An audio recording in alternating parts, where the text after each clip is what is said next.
know, it's a cool tech piece. I think it's only like 10 points, so it's pretty cheap. Yeah, 10 Can't, points.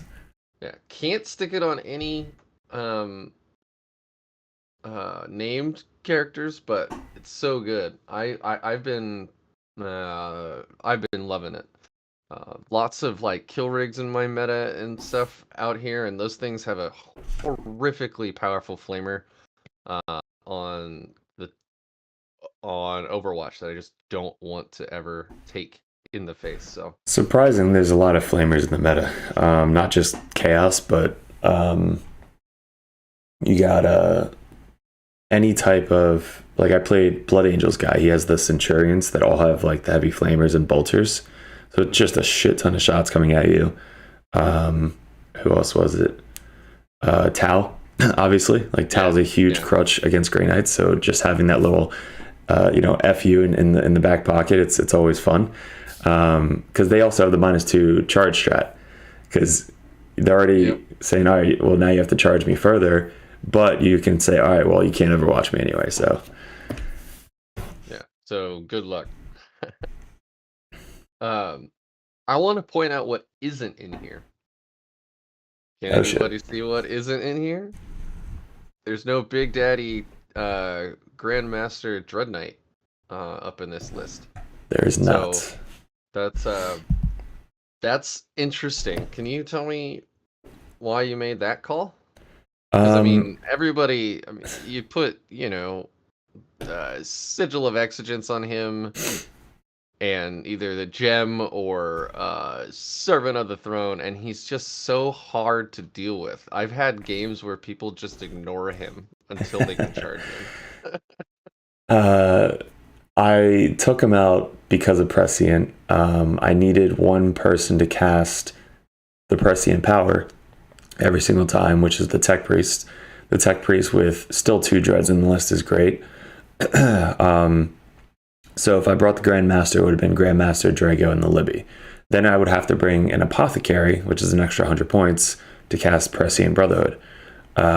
So the trade-off was gearing mainly towards the secondaries and the Prescient Brotherhood, and not gearing towards like one monstrous dude that's 245 points, fully buffed up. Yeah.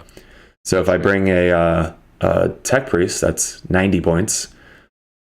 I have 150 points left over that I can bring a unit of Interceptors and Servitors and upgrades, like that extra 10-point upgrade. And I mainly focused on getting secondaries with this GT instead of tabling my opponent like Blaze of Victory does.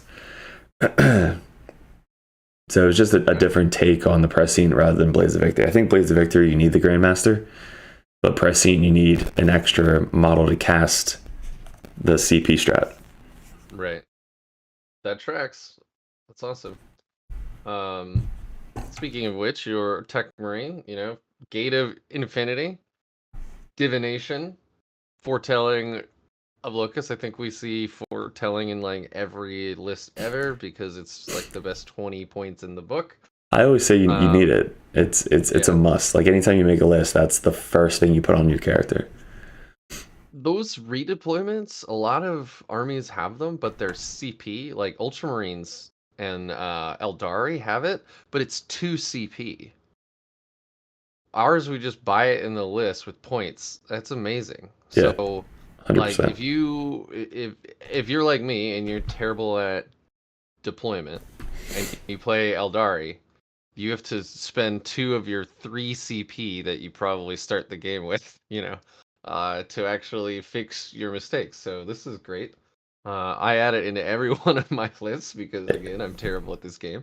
Although I am curious as to how, you're doing Gate, which to me is a power that, you want to cast every single turn, and Divination, and you can't do a psychic action, and cast a power at the same time.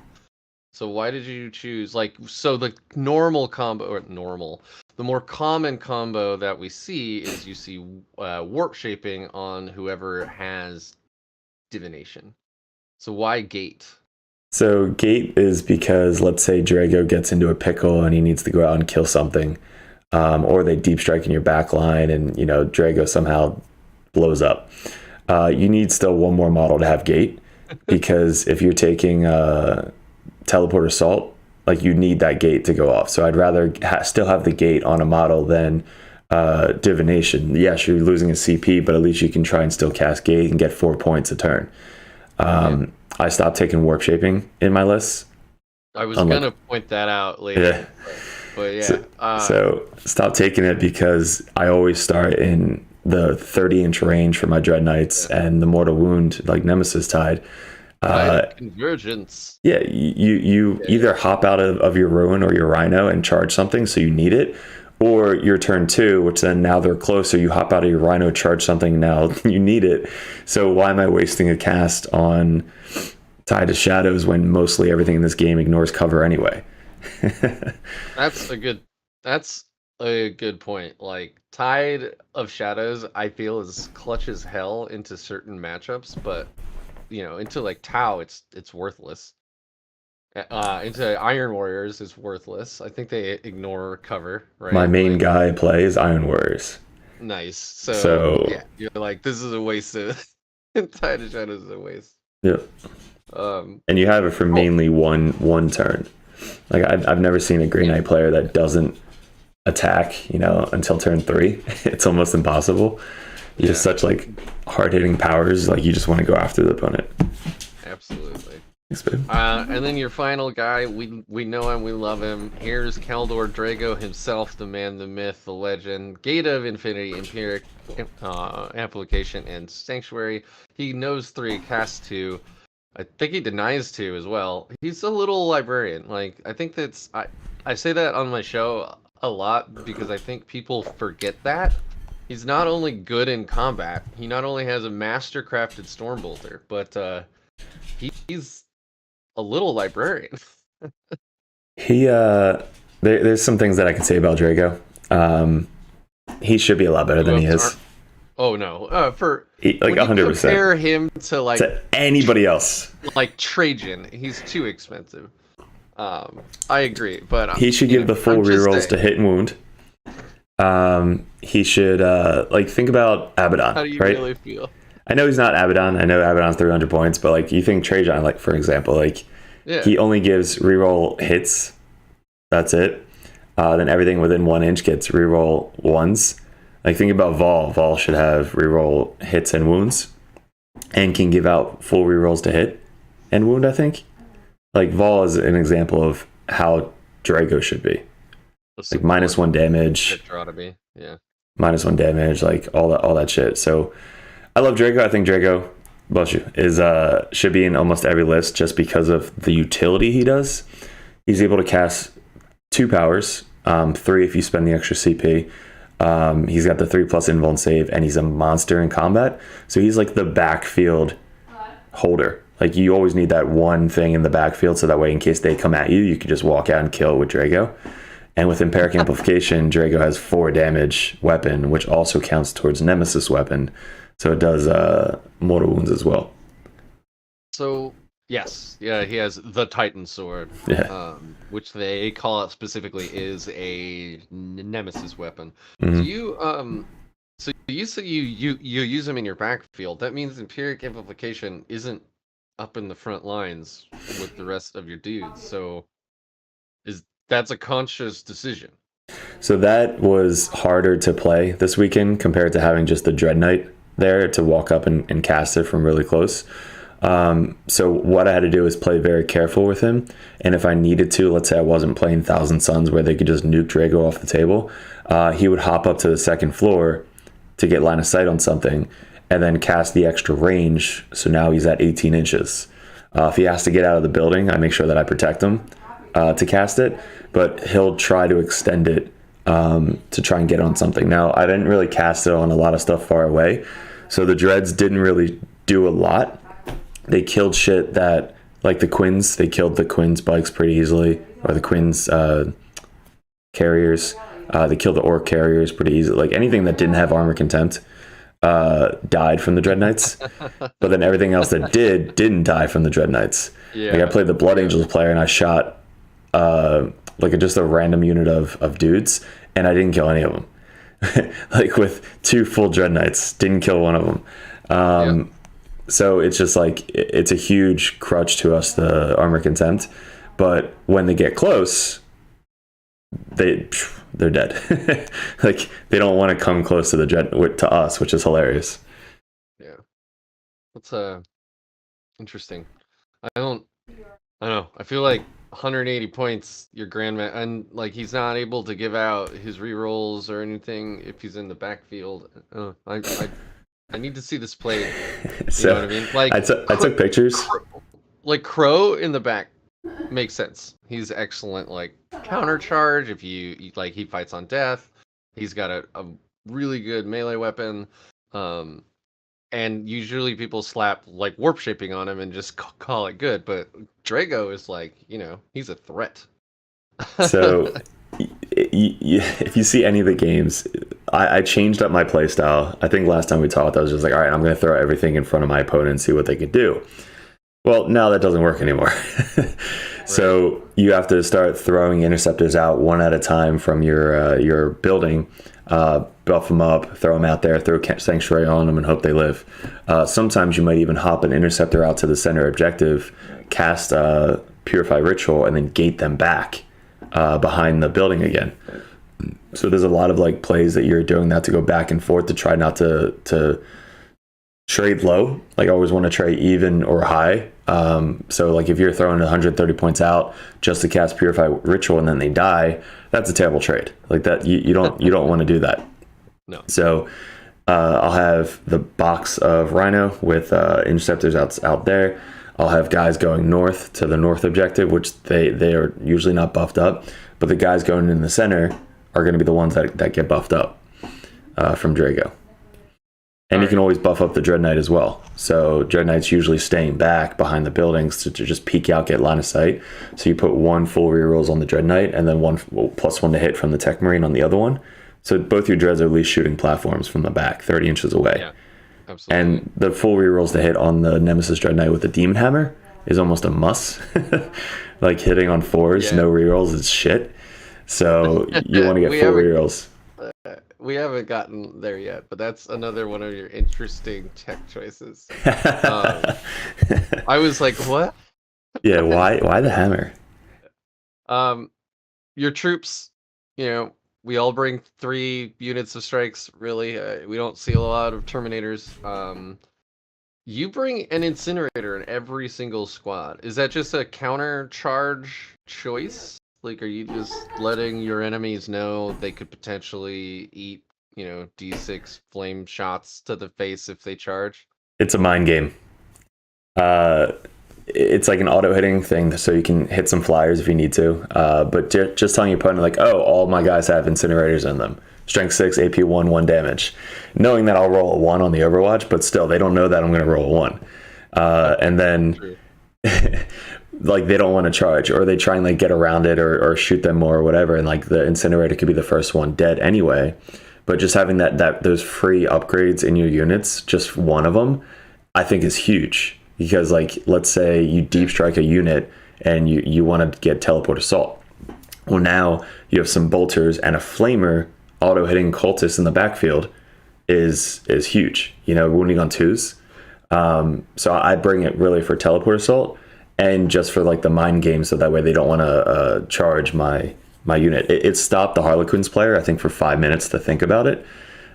He's like, all right, do I charge my 5 tropes into this fucking Incinerator? And he eventually did, and I killed 4 of them. So it's definitely a mind game, especially if you're playing clock. Yeah. It's all a mind game. Nice. I know you were a big proponent when the book hit and your channel started really like taking off. You were big on like bringing the free silencer. Yeah. Because it is free, obviously, but it's AP 0. It was a good idea with Empyric Amplification, but now it's like not at all. So with AOC, not like the silencer was super good before AOC. It wasn't, and now it's even worse. Yeah. Armor Contempt taking it to a AP 0 weapon is not that good anymore. Yeah, I thought it was AP 0 out the. Isn't it AP AP0 like on the datasheet? Is it AP0? I thought it was AP1.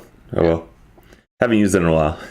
Yeah, the troop psi cannon I think is AP1, damage 2, strength 7.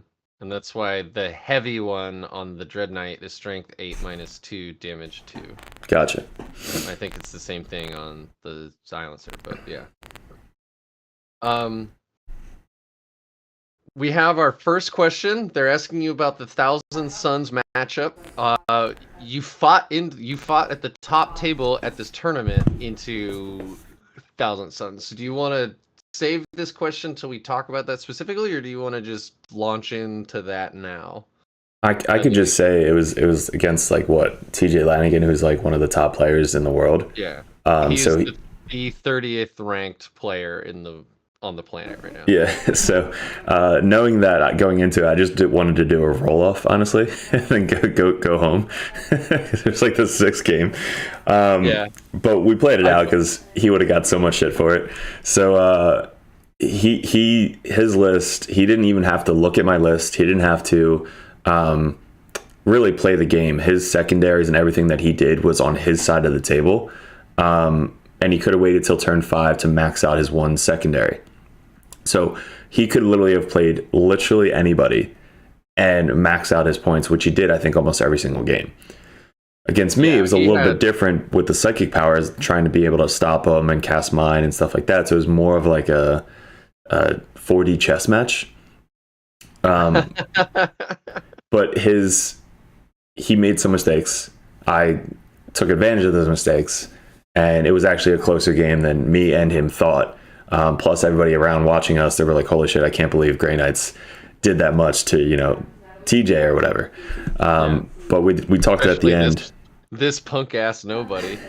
Exactly. Wearing my fucking Hello Kitty shirt and then my backwards hat says dirtbags on it. So with that game, we talked it at the end, and there's really nothing else that I could have done to get more points. Because I maxed out Ritual, I got 9 on killing shit, and then I got like 10 for banners or something. So like everything I could have done, I did. So there wasn't really anything that I shouldn't have done against that game. It was just a tough matchup. I think we'll get into more specifics when we go into this matchup. But just for a data point, the lowest he scored, TJ scored the entire event was an 85. Most of his scores were in the 90s. And this game was 88 to 82. So you lost by 6 points, which is not very much. So that's a pretty tight game, man. So. If he doesn't kill my one character, like, because on turn 5 or whatever, like, we talked it out. So we don't know if that was like the actual score. But if he kills my character, he gets like 5 or 6 points for his secondary. So if I could just like block assassination plus or something. It's his Thousand Suns assassinating with a psychic power. Oh, okay. So and of course, all my guys are psychers. Right. So it's like character and psyker. You get an extra 2 points.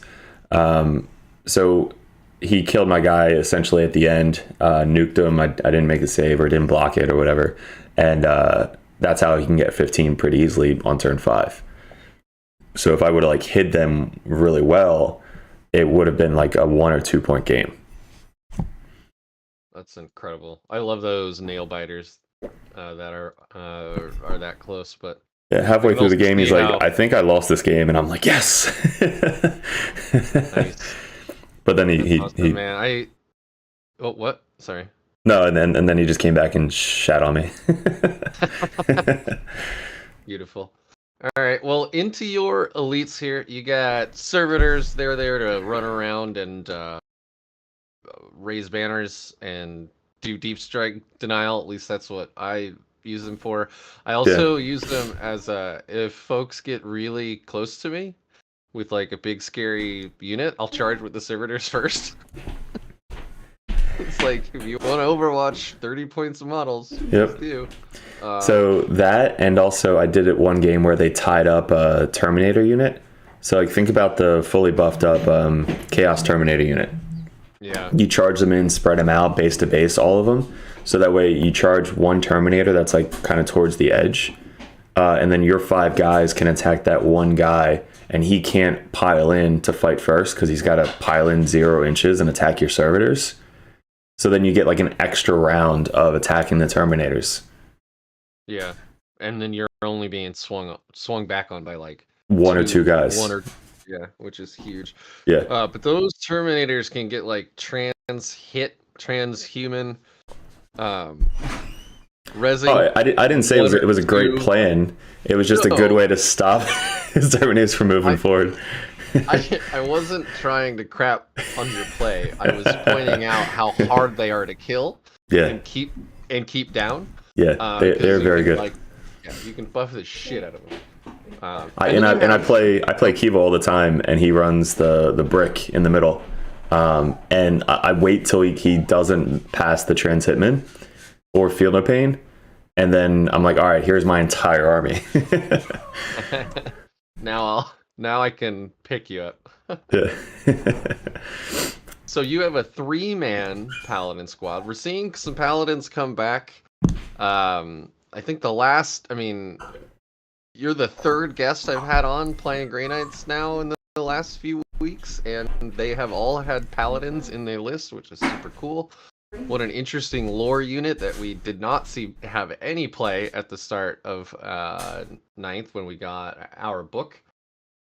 But you brought 3, so you've thought this all the way through, right? Like are you bringing them down for like engage? Are you bringing them down for like behind enemy lines? Because they're 3 bases is kind of small. They're really hard to kill. So like when you built your list, were you thinking behind enemy lines or what? So great question. All my test games with the Librarian, he always needs somebody to come down with, whether it be a strike squad, purifier squad, or interceptor squad. So if the Libby just comes down by himself, he's very easy to get shot or targeted. So you always need somebody to deep strike with the Librarian, so that way he's protected, so you can at least get maybe 2 or 3 turns out of him, right? Okay. So I kept trying the strikes, and they just kept dying. 3+ saves in the open, pretty dead. 3+ saves in forest, dead. 3+ saves in cover, dead. So they weren't working as much. So the other option is like, a 5-man paladin squad, but again, just so many fucking points, you don't want to throw that in with no support. So I'm like, oh wait, paladins can go 3-mans, kind of like the Death Guard Terminator units. I wish paladins had bodyguard. That would be amazing. That's one of the things I thought they'd get in 9th, yeah, but they should have. It makes sense with the lore and everything, but it does. They come down with the Terminator. You put them in cover. They cast their +1 to their armor save. They then are immovable. Nobody wants to shoot them. Nobody wants to charge them. I'm like, oh yeah, they have 4 or 5 attacks, -3, 2 damage. They have a 0 up save. Like they're like, oh shit. So they're like, all right, let me go. And they hit on 2s. Yeah, and they hit on 2s. Let me go this way now. That's like their thought. So you either deep strike them in the back. They get 12 shots with their storm bolters. Like they can cast smite if they really want to help the Librarian out if there's nobody like really threatening around them. And then your Libby is literally popped right in the center of the Paladins, just so that way they can't get to your Librarian without attacking the Paladins. So Paladins, like people hear just nightmares about them. So again, it's all a mind game of like, hey, here's my Paladins in your backfield. They also have Purify Flame. Purify Flame can be cast twice in a turn, only needing a 5 to cast. So if they come down, cast Ethereal Castigation or whatever the +1 armor save, they then can move up or run and get a Purify Flame off while the Libby gets a Purify Flame off. So that's like 6 to 7 mortal wounds just from 2 casts.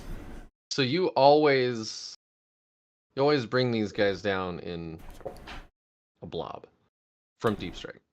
Yeah, they started on the table once with the Tau. They started on the table just because I wanted to get banners and purify ritual like as fast as possible. So they started on the table with Tau, and my Librarian actually started on the table as well. So that was the only game that they actually started on the table. Every other game they deep struck. Interesting.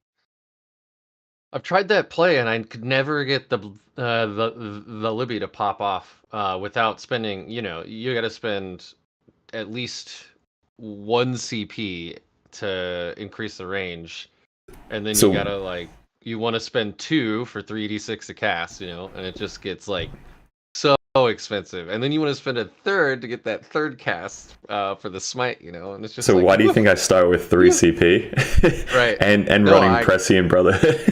Yeah, no, I totally dig it. He soaks up so much CP. That's basically, he was the MVP, honestly, the entire weekend was the Librarian.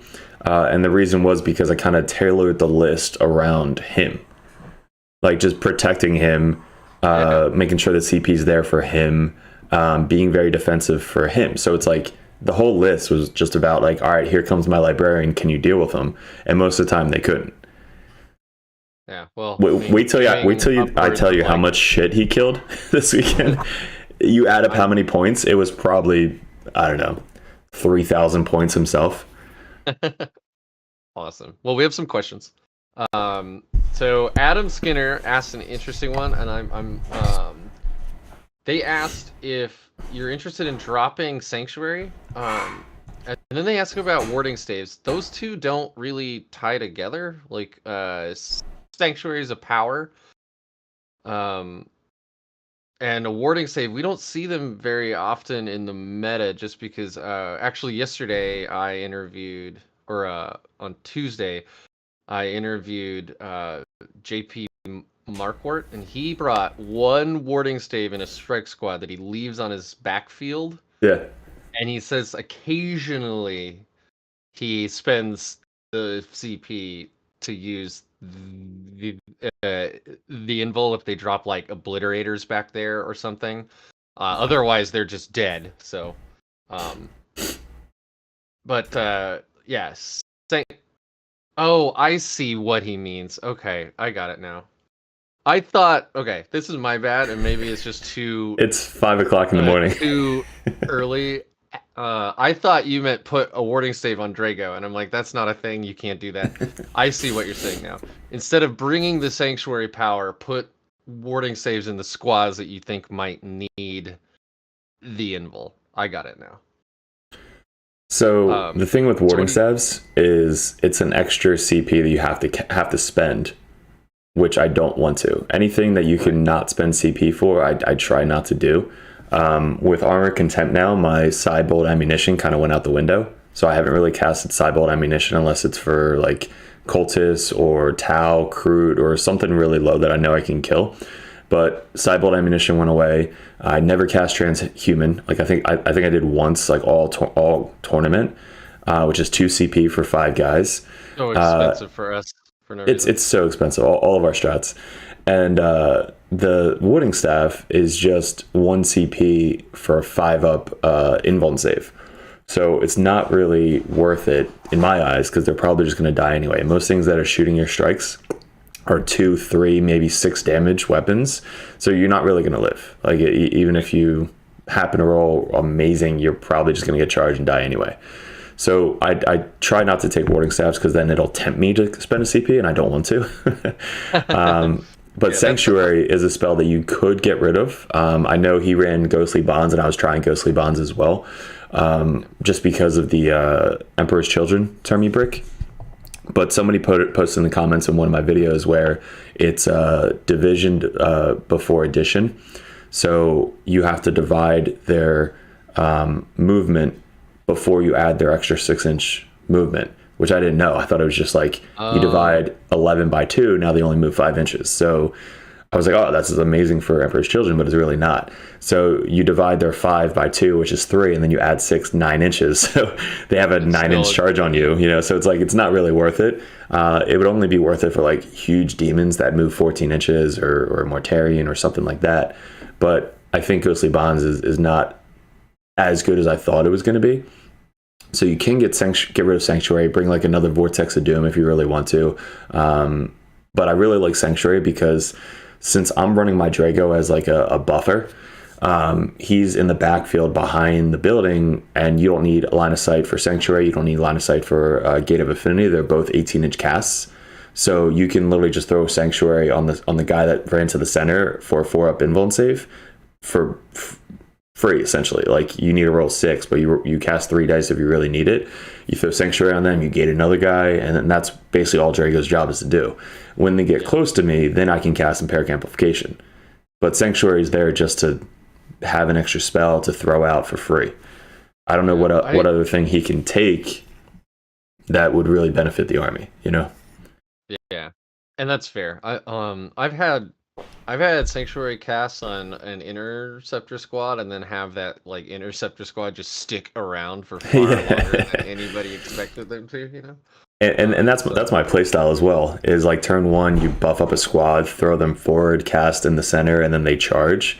So it's like they have Sanctuary while tying up the entire front field of their army, and that's what I did against the Quinn army. Is I tied up 4 boats turn 1. So with 1 unit of interceptors. Yep. Oh, very cool. Nice. Well, we'll get into that here really soon.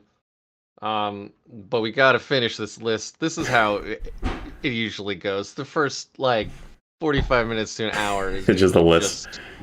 Yeah. So then you have 25 interceptors, all with swords. Do you find you miss the extra strength from the halberds because they don't get hammerhand? No, because the AP is worth it over the plus. You know, most of the time you're going to be wounding on 3s anyway. So almost rarely you're going to get, you know, a toughness 3 that you're going to like throw your interceptors into to assault or to attack, because you're just going to shoot them off the table most likely. So when you're charging stuff, what's toughness 5? You know, like Terminators, Nurgle, some characters, stuff like that. So it's like you're not really missing. Terminators are 5 because. Well, you can put Chaos Terminators up to toughness 5 with the spell. Yeah. Got it. So like. Okay. There's not a ton that you're going into your interceptors with that are toughness 5. If they're toughness, 6, 7, 8, that strength 6 is going to still wound on 5s anyway. Yeah. So it's not really a huge difference. Plus the AP 3 is a huge difference.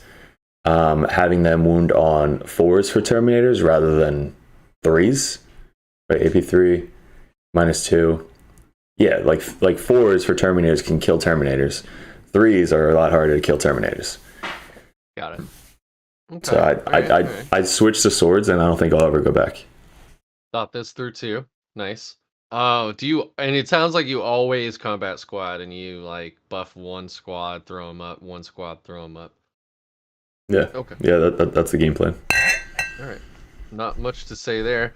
And then you have 2 Dreadknights. 1 has a teleporter and no melee weapon except the fists, and then 1 has no teleporter but has a great hammer. I saw the great hammer on a normal Dreadknight. I wondered what you were smoking. But apparently your thought is they get all the Drago rerolls, so hitting on 4s rerolling is kind of like hitting on 3s, right? Yeah, I mean, hitting on 4s, like sometimes you spike that roll a lot, but most of the time he's gonna miss, like every single time.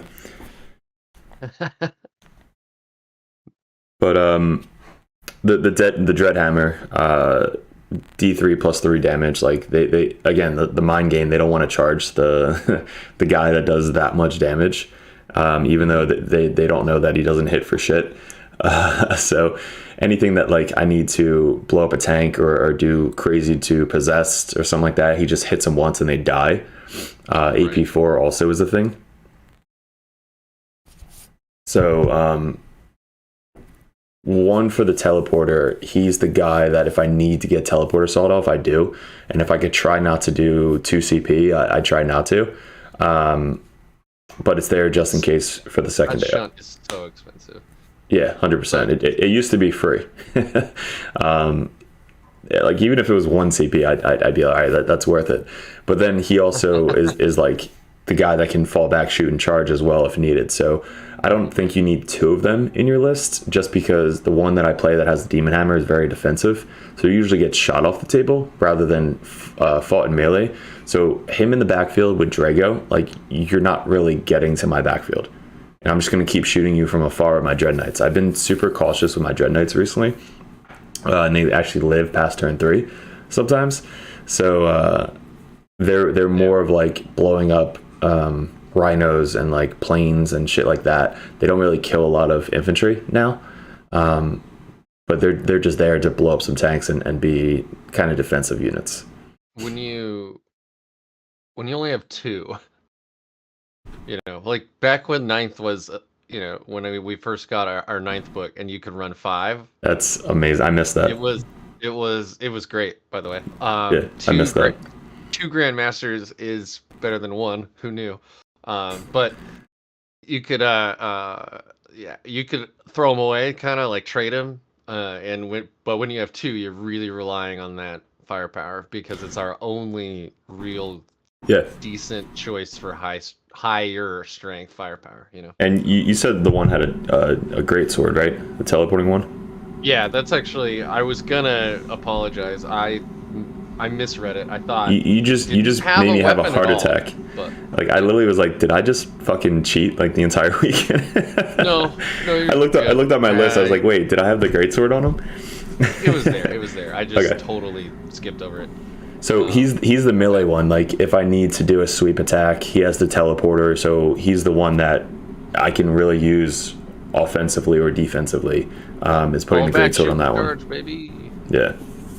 Yeah, and the sweep didn't do shit all weekend. I whiffed on my first game, and it was so funny. I'll tell you about that later.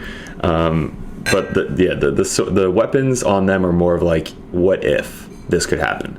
Not like I'm gonna charge them at my opponent and hopefully they live. Gotcha. And then rounding out the list, you have a Rhino, the venerable Rhino. If you guys haven't played yet, putting Interceptors in this stupid 80 point box, it is incredible being able to move 15. So think about it right after. Think about it like on the deployment where it's the circle in the center and you're only 18 inches away from each other. You put them like right against the wall in the Rhino. They then hop out 15 inches. They then cast on the center objective to get Purify Ritual. You put Sanctuary on them, and then they charge forward like a 3-inch charge into the front line, and then you tie up like random shit. Also the 1 CP strat on turn 1 to reroll all hits and wounds of 1. Like that's why it's good, because if Drago doesn't buff them, at least they have reroll hits and wounds of 1. Yeah. So that's very good. And now I will answer. I will ask Dominic's question. Because he was probably feeling like I missed it. But anyway, he just wants to I'm sorry, Jacob's question. He wants to know if there's any lists you want or changes you want to make to the list because of guard. We're gonna see a lot more T8 tanks on the field. Guard is already doing well. So I mean, how do you feel running into a bunch of shaft infantry and then, really hard-hitting tanks? So, do tanks ignore line of sight? No. There you go. So, with mortars do, and like the basilisks, or some of their artillery does. But they lose their ignoring that penalty, right? So you still get the -1 to hit me, and then I get +1 to my cover save, right? Yep. So I don't think they lost. Yeah. So I don't know if they lost it, because I know the old guard used to ignore that rule, but I think the new guard, they can't use that data sheet, so they get that rule back, the indirect fire. So they're -1 to hit you if they can't see you, and then you get +1 to your cover save. So now your guys are, essentially 2 up in cover if they can't see you, and they're harder to hit. So if they have tanks and I have Dreadknights, my Dreadknights are probably going to be used to either deep strike and try and kill some small units, or wait till turn like 3 potentially to get Empyric Amplification off on a tank, and then Deep Strike and try and kill that tank for 4 points. So I'm going to use my Dreadknights more of as a secondary to try and get Teleport Assault. And then I'm going to try and get my guys in cover out of line of sight on the objectives to cast Purify Ritual. And then the last secondary could be just killing shit. So that way you get just random points for that. So Teleport Assault. That's the way it usually goes. Yeah, you can do banners so Teleport Assault, banners, Purify Ritual. Those are like the main 3 that I usually take. Especially against guard because they're easy to kill, and you could essentially just ignore the tanks, really, because like if you're out of line of sight, they're not going to run their tanks forward to try and get around the buildings to kill you. So you're just going to camp in the objectives, get your banners, get 4 to 8 points every single turn, and get Purify Ritual until it's maxed. And it's that would be my thing against guard, is focus on secondaries rather than trying to blow up his toughness 8 armor contempt vehicles. Yeah. Oh man, there's so many questions I have about guard, because like the new book isn't technically out yet, right? Because like there was a big ruling made by FLG for LVO that guard wouldn't get the new book yet because it isn't technically out yet, even though the combat patrol box is out. The codex isn't official or something. And then they also, at the start of the year, January 1st, a whole lot of the Army of Renowns just drop off. Mm-hmm. So guard won't get those special rules either. So they don't get their new book and they don't get their prop-up rules. So guard has all their terrible rules. Yeah. So like, I know they're an upcoming threat. I've seen the data sheets. I've seen how cheap that stuff is. And so it's like you have to be thinking about it, but at least at the moment, at least through LVO, it seems like they're not gonna get a lot of those fancy new rules yet. Yeah, there was only 2 guard players at the tournament. One was allowed to use the new rules, one was allowed to use the old rules, and they didn't really. I don't think they did too well. I mean, I know it was tough competition there, but I didn't get to play them. I still haven't played them. I played 2 guard players in at Nova with my Death Guard, and it wasn't. Again, I haven't played the new codex, but the old codex wasn't that huge. I was able to have their guys run, kill most of their infantry, ignore their tanks, and just really do what you have to do for secondaries. So you're not gonna. To answer his question, you're not going to change your list. You're just going to be really careful about staying out of line of sight of all the tanks. I think to answer his question, I wouldn't change this list for what it was made to do, which is just focus on secondaries and buff up the Librarian, because I don't know if guard has a 5-up Feel No Pain to mortal wounds, but tanks do not like taking mortal wounds. And if a Librarian can come down and just blow up a tank, that would be worth it right there. Because you usually come down, you cast from 15 inches away, so you don't have to be 9 inches away. You're pretty far away in cover, just nuking them with mortal wounds. Yeah, that's fair. Cool. And then Dominic was asking how my list last weekend played at the RTT. I will do my own event AAR probably Sunday morning. I will make sure to post that up everywhere. But if I could just say one word, it would be great. It ran great. I won the event, so that's awesome. Congrats, man. Thanks, dude. And then let's get into your matchups. That's all the questions that's out there now. So we'll switch on over back to the interview view, and we'll get into your first matchup, which was Harlequins. You won this one 93-61. If my first matchup was Quins, I would already be sweating, man. That's how I felt. That's hard. That's a tough matchup. And I play really good Quins players here. My last Quins player was Anthony Vanilla. I played Butler, who's by us. He's on the Auto War team. So I play really, really good Quins players.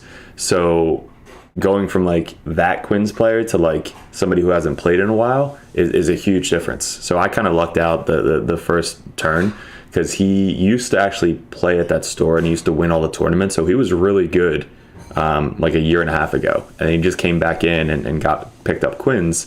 And he actually clocked like bottom of 2. So he took a very, very long time. Just thinking, moving, planning, all that stuff. So I was kind of just sitting there. You know, I got 5 for Purify Ritual turn 1. I put up 3 banners. I killed a tank for Teleport Assault. So I had a really good turn 1. And then turn 2, I basically did almost the exact same thing. So I was up by like a ton of points, and he clocked, but we kind of kept playing it out. He's like, yeah, you have the game. Like, I'm not trying to win the game anymore. I kind of just want to, you know, play, just have fun. I'm like, yeah, sure, we'll play it out. So we kept going, and this is the guy that on turn 1, I had turn 1. If he had turn 1, completely different game, because they're so fast. They just basically spread out. They took over all the objectives. I can't shoot them. So against Quins in all the boats, if they have turn 1, fuck, like you're not doing that well in the Quins. Luckily, I got turn 1. My guys hopped out of the Rhino, went up to the center. He put 2 bikes out front. In front of, like, in the ruin, but out front, and all of his vehicles were kind of interlocked, like how Quins do, and they're all in the ruin. So you could fit like 8 fucking bikes in the ruin, or 8 vehicles. The transports. Yep. So basically, you're able to get the charge off, kill the bikes, and then you consolidate 3 inches and tag up 4 vehicles. So when you tag up 4 vehicles, they can't fall back and shoot. The guys can't fall back and shoot. It's really tough to kind of get everybody out there. So that was my turn 1. It was I got all those points, and I tied up 4 vehicles in his deployment zone. Wow. So that definitely helped, you know, come down. And then turn 2, he was trying to take over my right side of the thing, his left side, my right side.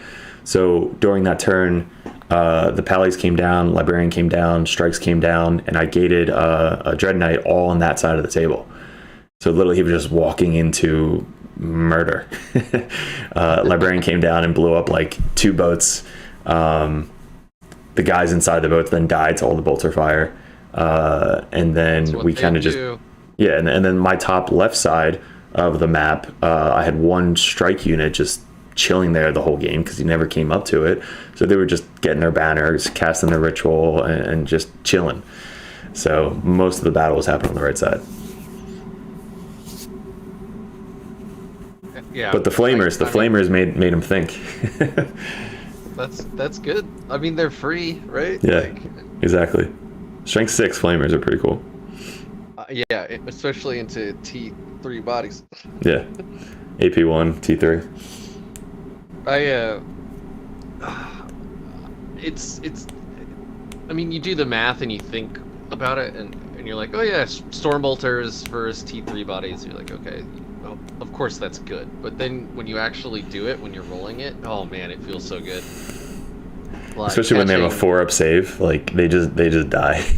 Yeah, you know, like troops in the open or dire Avengers in the open, T3, you just shoot them with 20 shots. You're just like, whatever, let's just shoot, and then you realize, holy shit, I killed like 7 of them. Yeah, it's sad.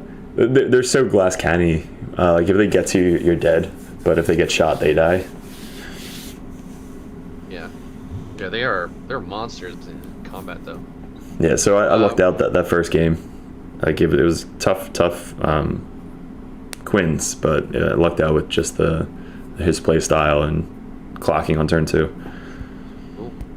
That's awesome, man. Like, again, if I walked into Quins my like first game, I would already be sweating bullets, and then you know, like winning with the 93, that's pretty solid. So then you went into Orks. This game was much closer. Oh my god. You won 71-66. Like, that is an insanely close game. Oh my god. That I was sweating. I played this guy last year, and he was just such a fun dude to play against. Like he's very chill compared to like the most, you know, grand tournament scene. Like super friendly guy, knew his rules, knew what I did. And his list, I've seen similar lists, but not his specific list. Like it was like it had everything in it, essentially. Like most orcs, like just bring one, like all buggies, all bikes, all squigs, like all that. He had literally one of like a couple bikes, Terminators, squats, commandos, the regular orcs, vehicles, gas. Like he had literally everything in his army. Boys. Yeah, like jump fact character, bike captain, like he had the weird boy, like he had literally everything in his list. So I really liked his list. And I went first again, and I was able to, he had his commandos on his left objective. It was the one with the 6 objectives, so really easy for banners. So he had his thing on the left objective. I hop out of the Rhino again, get up 15 inches, and then make the charge on the commandos and take him off the commandos turn 1. So I'm on his objective, blocking out his front line, you know, with his squig riders, so the riders can't get around me. And his one commando lived, which he rolled a fucking 1. So he lived and didn't run away. So then he walks up and like plants a banner on his own objective. So that kind of sucked. But then those guys obviously died, but he brought out his bike captain, he brought his jump pack dude up, and then all the squig guys came out to finish off that unit. He kind of overloaded killing that unit, honestly. And then he had 2 big transports that are psychers. I forget what they're called. The kill rigs, man, those things are gnarly. They're awesome. I love their model. It's a great model. Yeah. He had Gaz and 2 kill rigs on my right side while I'm taking over his left side. So he's coming down my right path, which I'm like, well, fuck, that side is now dead. So I'm leaving, kind of like slowly leaving the right side of the battle and moving more towards the left side. And when my Paladins came down and my Libby, they all came down defensively in my ruin on my left side. So that way that he can get 15 inches away from the bike captain and the squigs. So he was evenly between the bike captain squig, so I can choose who I'm smiting and all that shit. So yeah. He just blows up the... Yeah, it's just an interesting, like, part of playing Grey Knights is because Smite is closest visible unit, like, you have to be very diligent about where you're moving models, like who's the closest model, like is the like, am I closer to this, you know, squad of chaff or the thing that I actually want to blow up, right? You gotta like be real careful about and line of sight too. Line of sight is Grey Knights love line of sight, because if I stick that little point of my halberd out of the building and I can only see that one model, that model's getting smited, you know. So it's like you can play that little millimeter game with them, and you'd be like, oh, here, come here, can like have them look, can you see anything besides that one guy? And they're like, nope. I'm like, all right, I'm smiting that guy. So you can try and play that way. But with his bike captain and his squigs, they were exactly, you know, you say they're exactly 15 inches away from each other, so that way you can choose, all right, who do I have to kill now? Because if you're like, all right, he's only got 1 more wound left, I'm just going to throw Vortex of Doom onto the squigs. The splash damage does 1 wound to the bike guy and then blow up the bike guy. So that's, I think, something that I did. So I killed the bike captain. I killed the squigs with a lot of psychic powers. And then his jump pack guy, I charged him. And then he fought on death, which I forgot that they have, and just murdered 4 like interceptors. So I have 1 interceptor left, blocking his tank from moving out. But basically I take over that left side again, and then he's slowly coming up the right side with all of his shit. And I didn't know that the one orc secondary, where you go on the objective, and then if they live the next turn they get 3 points. I didn't know that I can keep getting casted on like the same. The good bits, I think. Good bits, yeah. Yeah. So he just kept casting on the same objective. I'm like, wait, you can do that? He's like, yeah. Yep. I was like, well, fuck. Like, that's so good. They buffed the hell out of that secondary, and you can do it with grots too. So you buy like a cheap unit of grots, and that's what he did. All they do is they just stay there and they just. That's what he did. So he kept doing that, and I couldn't really get to kill them off the objective. Like the one guy that lived, he spent 2 CP for on like turn 3, so that way he can keep doing it on the back objective behind the building. And then the one grot that lived, where he rolled a 1, I think, put up a banner on his home objective. So the one character just kept making so many points for his army. It was annoying, but I loved it because he was doing so well with that army. And then towards the end of the game, all that was left was the 2 kill rigs. So I guess this goes to the question where the guy, he asked, like, all right, what do you do against toughness 8 vehicles? You just fucking ignore him. So he had 2 kill rigs left. Gaz died on turn 4 or 5. He killed a ton of stuff. And then... Yeah, that's what Gaz does. Yeah, and then I think he had... Gaz is a whirlwind, man. His 1 tank that came out on my left side died to... Smites, the Librarian, and the Hammer Dreadknight. So the Hammer Dreadknight walked up and just murdered it. And the other 2 kill rigs were alive on his home objective and my home objective. So the 1 kill rig literally went all the way around the field and landed on my home objective, and got like 5-point swing at the end. Because if you could... Isn't that where you left Drago? Why didn't Drago just go walk up and obliterate that thing? So Drago was going left towards... He killed Gaz. So Drago charged Gaz and killed Gaz, and then Gaz fought back, and I lived with the 3++. Yeah, that's very thematic. It was cool. And then the kill rigs camped it on my back objective, and we added up all the points, and it was just such a closer game than I thought it was. But you getting the home objective is huge. I couldn't get to his home objective, so we basically got 4 or 5 extra points for being on mine. This is the one where if you don't hold your own, you lose a point or something. Yeah. So it's the one where if you control the 2 on the opponent's side, you get 2 points. And then at the end of the game, if you control the backfield, you get 4 points. So you can get 8 points at the end of the game. Yeah, and then if you control your opponents, they lose a point, which means that's actually a 5-point swing. Exactly. So he had a 5, 6, 7-point swing because he held the other objective as well that he just kept doing the fucking secondary on. So again, he swung right, I swung left, and I just had my Psychic Ritual, Teleport Assault. Did I have that one? No, Assassinate, which I got, I think, 13 for Assassinate because I killed all his characters. And then the Banners, which I think only got 9 on Banners because he took my right banner down on turn 3. I have so many more questions, but I'm going to get to our user questions because they're more important. More important than I am. So, Sentry's asking, who's the MVP? I know he joined a little late, and I know you actually answered this question. But why don't you answer it again? So, the Librarian 100% is the MVP. I took him out for a while when I was running Blades of Victory, and I played him 1 game against like my buddy Keevil, and I was like, why the hell did I ever take this guy out of the list? Like, he's so freaking good. He killed that game. He killed he did mortal wounds to Gaz. He killed a bike captain. He killed squats. He killed a tank, and lived. Squats or like grots? The Squig Riders. Oh, gotcha. Yeah, so he killed the Squig Riders, the bike captain, a tank. I think he killed the Weird Boy when I gated him to the back corner. So when his tanks moved up, I gated my Libby in the backfield and killed the Weird Boy.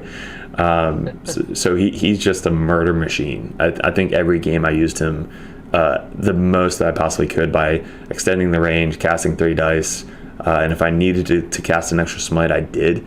But most of the time, you didn't really need to. So, Sindri, his entire list is basically built to support the Librarian going in there and just being an absolute mortal wounds hose. So, yes. Like starting with 3 CP for Grey Knights is very rare. Well, I mean, theoretically, right? If you go first, you start with 3. You're gonna gain 1 on your turn. If Divination actually goes off, you have 5. So, I've had 7 CP in a couple of my games. Wow. Okay. Yeah, 7 CP. I don't know. I always hover with like 2 left, basically for a interrupt threat is all I do. I just keep 2 so that Yep. It's like, do you have enough to interrupt? Yes. I'm not going to, but I do. Yes. And then Ken is asking the opposite question. Like, who did you put in here that you felt did the worst? Like, or did everybody in the list do what you brought them to do? And so, like, worst means, like, your servitors are the worst, but if they did their jobs, are they really the worst, you know? Like, so, great question. I mean, there's nothing, honestly, I said this after the tournament, there's nothing that I would change about this list, besides maybe taking out the Tech Priest and adding another Librarian. I watched the Art of War game yesterday, and he was playing, I think Ziegler, or whatever his name is, was playing Grey Knights into Thousand Suns. I was like, oh shit, I literally just had that matchup, so I want to see like how he did it. Yeah. And his list was completely different than mine. He didn't bring Dreads, he didn't bring a Rhino, he brought 10 Paladins and 2 Librarians. wow, So I was thinking about watch that.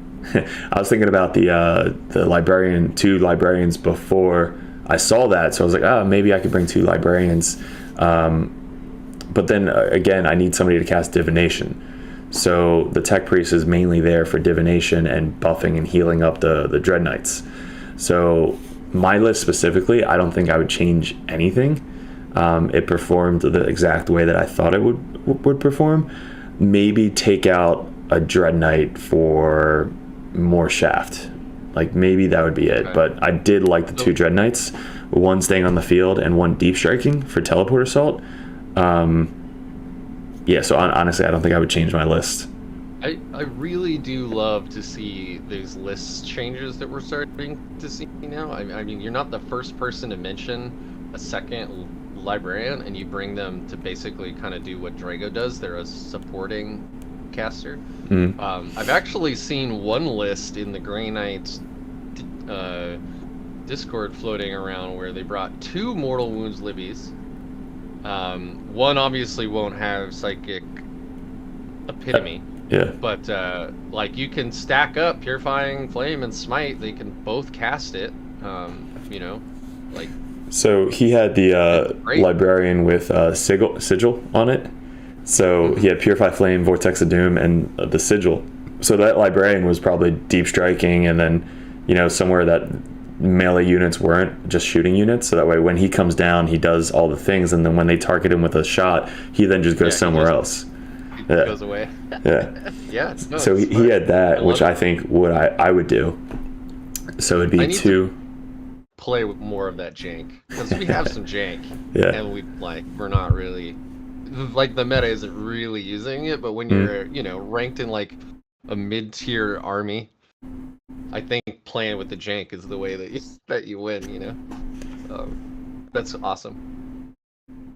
All right, game 3. This one you won 85-83. It was against Tau, which we all know. That's another matchup I absolutely am on, like, eggshells the whole time, because one misstep and you lose 400 points of your army. I have a very bad win ratio with Tal, especially against Brian, who I played. He's a fellow cuddle buddy. He was top 16 in Nova out of like 350 people, and he played Tal. So he is the Tau player in our meta that if you... The reason why people hate Tau is because of Brian, basically, is what I'm trying to say. He runs it so well and so efficiently, you know, almost every single role that Tau brings. So every time I play Brian, it's always either really close or he just annihilates me, like just tables my army. And last time I played him was at Nova, or Goonhammer, which I ran Death Guard, and he 2-shotted Mortarion off the table with 2 Riptides. So Mortarion just melted, and that was the last time I beat Brian in a GT on like the second day, or my first day, to move on. And Grey Knight matchup is a lot harder because he brings the Maka where he ignores cover, or he has a lot of upgrades where he ignores cover, but then if you're the closest unit, he gets extra like AP, extra damage, or whatever it may be. And we don't really have a lot of fucking stratagems to have our guys, live against all that shooting. No. Our Dreadknights die pretty easily, especially with Riptides. Now, he only brought one Riptide, which was the character one. I forget his name. You can bring a character Riptide? Huh, TIL. Yeah, whatever. Or you mean the, like... Not Riptide, Crisis Hammerhead. suit? Sorry, Hammerhead. Oh, yeah, okay. So he brought Longstrike. Yes, so Longstrike, he brought the Melta chick character. He brought a character that jumps up and down in the same turn and ignores cover, a ton of shots. And then he brought another... I thought they fact all that. So... That you can't come down, do your whole turn, and then leave on the same turn. I thought they fact all that. So he comes up and comes... It's basically like a same turn deep strike. Right. So, I don't know. Like I said, Brian knows all the rules. Yeah, sure. I don't know Tau that much. I only know that they shoot me. I'm not trying to say I think Tau cheated. I'm saying again, idiot. Well, you hope that they would fact it, right? Because it's broken. Noob hammer, right? He brought 2 bombers, which are also broken. 2 5-man units of crisis suits with all the shield drones. 1 ignored cover. The other one was just super high AP damage weapons. He brought 2 units of Kroot. And another captain, or the ethereal that gets +1 CP on a 2+, and a 5-up feel no pain, which is stupid, on a 2+. So that was his list. Pretty good Tau list. And again, I think this matchup was mainly him throwing the game. Not throwing the game, but like him giving me what he shouldn't have given me. So it was the long deployment. So we were going this way. This was the objective, or the turn where you don't get a CP unless you're starting on the center or the 2 objective markers. Okay. So it's crazy because I don't have any advanced deployment. So I basically lose out on 2 CP if I don't go first. So if you bring Prescient, you can potentially get 1 CP back. So you're not down by like fucking 4 CP. So he went first, of course. So he moves up, does banners, and just waits because he can't see my army at all. I hit everything, so he can't see me. His bombers flew over and did some mortal wounds to my Dreadknights, which then I just healed them back up. And then they flew off the table. So you can bomb and fly off the table. So my turn, I took banners as well. So I took banners, Purify Ritual, and Teleport Assault. So he basically hit everything on his side too. So I didn't really have a crazy turn 1. I waited till his bombers came back in to try and get the Teleport Assault or shoot them off the table. And in this game, I started my Librarian on the table as well as my Paladins. So nothing was really in Deep Strike. I think I Deep Struck 1 Dreadknight because I knew if I put both of them on the table, they would probably just die. So throughout the game, we were in building to building. His guys were right against the wall. My guys were right against the wall. So I would hop out 12 with my Interceptors, and it was like a 7-inch charge. And I know he has that strat where he can -2 to my charges, which is crazy. Like, you don't need line of sight for it. So I need that 9 to make that charge. So then I had my Rhino, which actually went out of the ruin, which was dumb. I think that was the worst mistake I had throughout the game. Rhino went out the side of the building behind the 1 cover, but it was slanted enough where his Hammerhead could shoot him from straight on. So Hammerhead blew up the Rhino pretty easily. The 10 guys got out. 5 guys got forward, 5 guys got back. His plane deep struck and killed the 1 unit pretty easily, which is crazy. And I had 3 guys left in the other unit. So those guys moved up as well. So I had a 5-man and a 3-man in front of his unit behind the wall. Then I brought out my other Interceptors on the other side. So I basically had 3 charges aimed up that turn. I needed to make these charges or I basically lost the game. So I'm like, all right, I'm going to start with the bottom one because I really know he wants to do the CP strat for the top one. So the bottom one had a 7-inch charge. He doesn't use the strat, so I make my charge. They get in. I then say, all right, I'm going to charge with this 3-man unit. And he's like, all right, I'm going to spend a CP -2 to movement. So my 5 goes to a 7. I roll a 7. Here comes the 9-inch charge, right? So I'm like, fuck, if I fail this, I'm dead. I roll, it's like an 11. So I make my charge like pretty easily. They get in. My Librarian was gated over there, so my Librarian came down and blew up Far Strike, which was hilarious. So Libby blew up Far Strike. So did he one shot Long Strike? I might have had like a Dreadknight shoot at him, because I had like some shots going towards Far Strike, and then he went in and did mortal wounds. Like Libby, when you roll, let's say 4 mortal wounds for the Purify Flame, you have, let's say, 4 to 7 mortal wounds from the Vortex of Doom. Now you're at 8, and then a smite for, let's say, 2 more. So you're at 10 mortal wounds just from the Librarian. I think he has like 12 to 14 wounds, maybe. So you only have to get like 1 to 3 side cannons and silencers through onto the Far Strike. So it's pretty easy to kill him if he leaves him in the open. He's toughness 7, 14 wounds with a 3-up. There you go. So 14 wounds. So if you do, let's say, 10 mortal wounds, he only has 3 left. Your side cannons are strength 3. You spend 1 CP for +1 AP, +1 strength. So like you're wounding on 5s with the silencer, AP 2, and you're wounding on 3s with the side cannon, AP 3. And you give him full rerolls probably, or +1 to hit from the Tech Priest. So he's hitting on 2s. So reliably, he can do pretty well into Far Strike. 1 Dreadknight. So, killed Far Strike. Made my charges. Had the full rerolls on the squad up top from Drago. So they just did a shit ton of damage into that squad, and the 3-man killed the rest of the crew on that side. So I think he had 3 guys left on the top, and then he had 5 guys left on the bottom. I killed the drones on the bottom, and I left him with 3 jumpsuits on top. So now his turn, he hops out, murders everything on his side. Libby is alive, so Libby lived. And then now his squad is out front, which Libby just takes them out. He just mortar wounds all of them off the table. And then he has got 5 guys down below. His mistake right here was his last teleporter, or last plane, deep struck in my backfield. And his captain came in right next to him. So his like jump captain came in, and then his bomber was there. Tried to kill Drago and a strike squad on the objective. Didn't manage to kill them. So on my turn, strikes deep struck. I think turn 3. They came down turn 3 from deep strike. Drago moved up, and then my Dreadknight turned to face the bomber.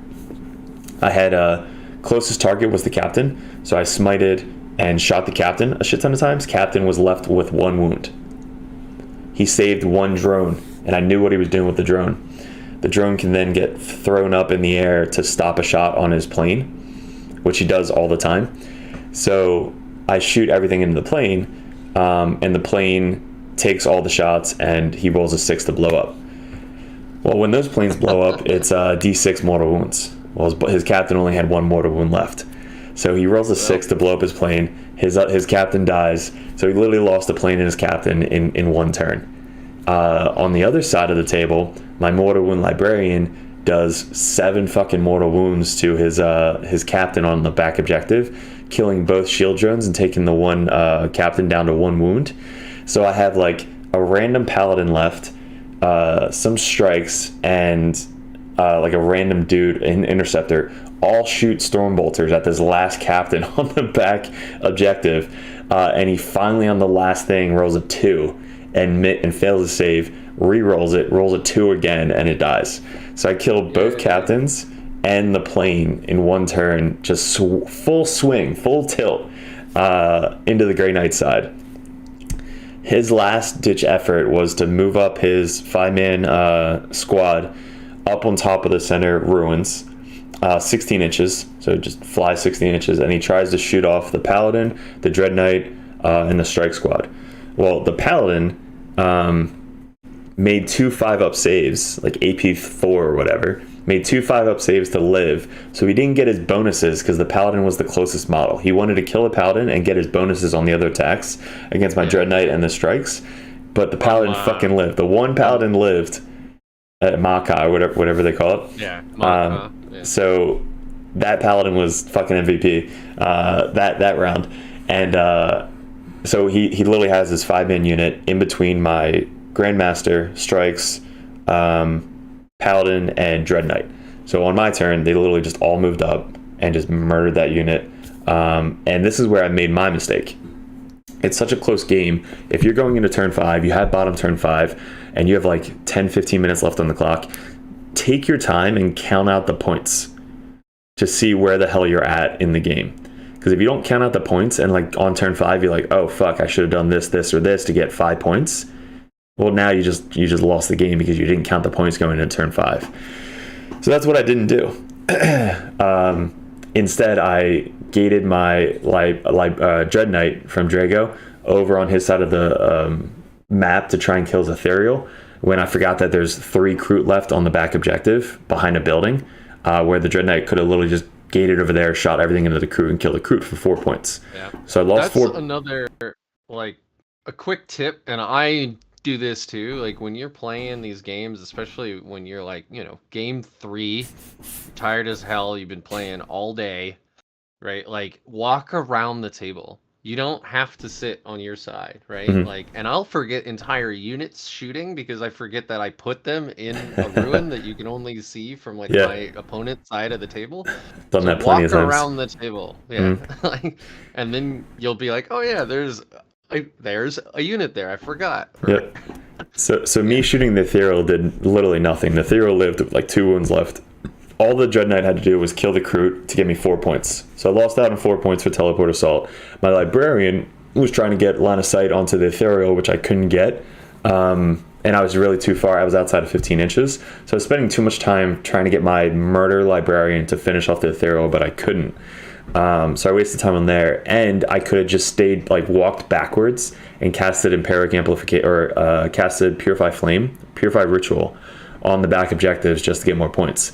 Instead, I was solely focused on trying to kill this fucking Ethereal, which did nothing for the game. So basically, what was the end score?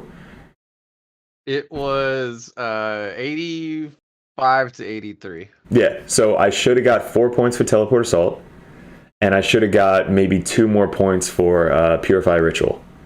So I should have had a 6-point swing in that last turn if I would have counted the points. So I literally almost lost because I didn't count the points.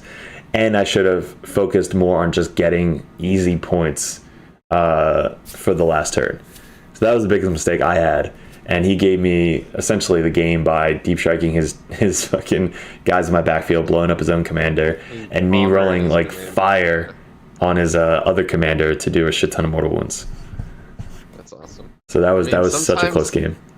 Sometimes the dice, like, they have their own ideas about how the game's gonna go. Yeah, and he again, he's such a good player. Like, every time we play, especially in GT, me and him always, like, we're always friendly when we play outside, tournaments. And then like, we just let everything happen. Like, yeah, no problem. Let's have some beer, whatever. And then when we get into the GT mode, oh my god, like, it's a switch. Me and him just go fucking ham, like, measuring everything, asking questions. Like, we already know most of it, but it's like pulling out the sticks, measuring everything, like, doing all this stuff. Like, oh dude, it is insane, me and Brian, every time we play each other. Oh, I'm glad you had fun. Yeah. That was the end of day 1. Yep. Right? Yeah. You're tired as hell. Yep. And then you find out the next morning you have to play Nids. And not only do you have to play Nids, you have to play Innis. Yeah. Who is the 11th best ranked player in the world. Piloting a very meta Leviathan list, if I remember right, from my list research. And this one is actually streamed, by the way. So if you would all like to watch that, a link to the stream is in the description down below as well. So that was I went into that, and everybody thought that was just an easy win on Innis. Like, I went into it probably like, all right, I'm gonna lose. Every other top player there was like, all right, Innis is gonna just crush this guy. Again, nobody really knows me. Like, TJ knew me because he's seen me in other GTs. Vanilla knew me because we played before. But then, like, the Team Canada guy, the Team Scotland guy, Innis, like, they don't really know who I am or anything that I do. So first off, before we start this, I had 4 hours of sleep. So I stayed up all night. Drunky pants? It wasn't even drunky. I had like 3 or 4 drinks, and my roommate snored really loud. So I eventually kept getting up, and I eventually put earbuds in and put music on, and I look at my phone. Last time I looked at it, it was like 3:55 a.m. I'm like, oh, this is gonna suck. So I went into the next day knowing that I probably wasn't gonna do well. And of course, the first matchup I have is against fucking number 11th ranked player in the world. So that was fun. All right, so back to the game. So if we're gonna be off on a quick tangent, I want to get to Joshua's question, and we talked about this a little bit when we talked about the Librarian in the list portion of the video. But how do you think the durability of the Libby is increased with the Cuirass of Sacrifice? So again, it's all you're probably starting to learn this with my videos. Is Warhammer 40k in a tournament scene with clock is a mind game. Like you want people to shoot easy targets, like knowing that they're going to kill shit. When you tell it that your Librarian has a 2-up save, +1 to his armor save, 5-up feel no pain, and a 5-up mortal wound save, they're like, fuck, like I don't even want to target that guy. So when you're saying all this stuff out loud and reminding them like what he has throughout the game, hey, remember he's got a 2-up with a 1-up to his save, they're like, ah, fuck, I don't want to shoot that guy. Plus, being very defensive when he deep strikes, you want to put him in places that he's not going to die. I had a lot of chances, especially in this Tyranid game, to throw him in the backfield, which he was baiting me for. Throw him in the backfield and try and kill some chaff, and it's not really worth that trade, because if I can keep my Librarian alive for 2-3 turns, he makes up his points easily. So being very defensive, putting him in cover when he deep strikes, so he has a 0-up save. And again, reminding your opponent what he actually has. Like you can tell your opponent, hey, he's over here, watch out for him, but he has a 2-up, 1-up, 0-up in the cover. They're not going to try and put all the resources into that one guy. So he's very defensive. It's a mind game with the Librarian. And you also don't want them to shoot him either. Like you want him to shoot him, but you don't want him to shoot him, because if they turn around and actually target him with like a melt-a-gun, you fail your save, you're probably going to die. But they're like, oh shit, I don't want him. He's only got 5 wounds. Yeah. I don't want him to have a 3-up, melt-a-wound save, and I could fail that 3-up, So you want him, you just want to play mind games with the Librarian, honestly. Like, just have fun with him. Magna Rail or something. Yeah, exactly. But that's why the Paladins are there, too, to have them go through the almost unkillable Paladins to get to the Librarian. Yeah. Very cool. All right. So, let's get... the game. Let's talk about Ennis. So I'm recording a video on my end, and I got up to Brian's game last night before I had to stop, so I haven't talked about this game or the other 2 games either. So let me see if I can lay this out. So he brought the 2 Flyrants. He brought 9 Zenthropes, which are the mortal wound guys. He brought 2 units of Raveners, which are like AP 5. Is it Kraken that gets it to AP 5? Oh, is it did he run Kraken? I thought he ran Leviathan. Let me check, but please. So it's 9 mortal wound dudes, 2 units of Raveners with guns, 2 Hive Guard units, 2 Flyrants, 1 with the Reaper, 1 with the other one, the Brain Bug, which is like the tall Zenthrope, and then 3 Biovores in the back that are just launching out Spore Mines. Was that the list that you found? BCP made that change recently, and it's like kind of hard to find lists now. Gotcha. I can't go to placings. I have to go to roster. Anyway, it's so that's what he ran. It was I think it was Kraken. Yeah, so he gets plus D3 plus 3 charges, AP 5, so you get no saves on his guys. Switch over so we can see it on the stream. And I love that he actually writes down here. He writes down exactly what he gives away for Abhor the Witch, Bring It Down, Assassinate. For no prisoners, it says here 143 points. Obviously, you can't get 143 points off of that, but yeah. So he went Kraken. Flyrant, Neurothropes, 9 Zonethropes, Yep. so lots of thropes. Yeah, so 2 And- Flyrants, you got it, man. Every And then 3 Venom Thropes, so every type of Thrope Oh yeah, was on the field. they're so annoying. And he brought like gargoyles or something.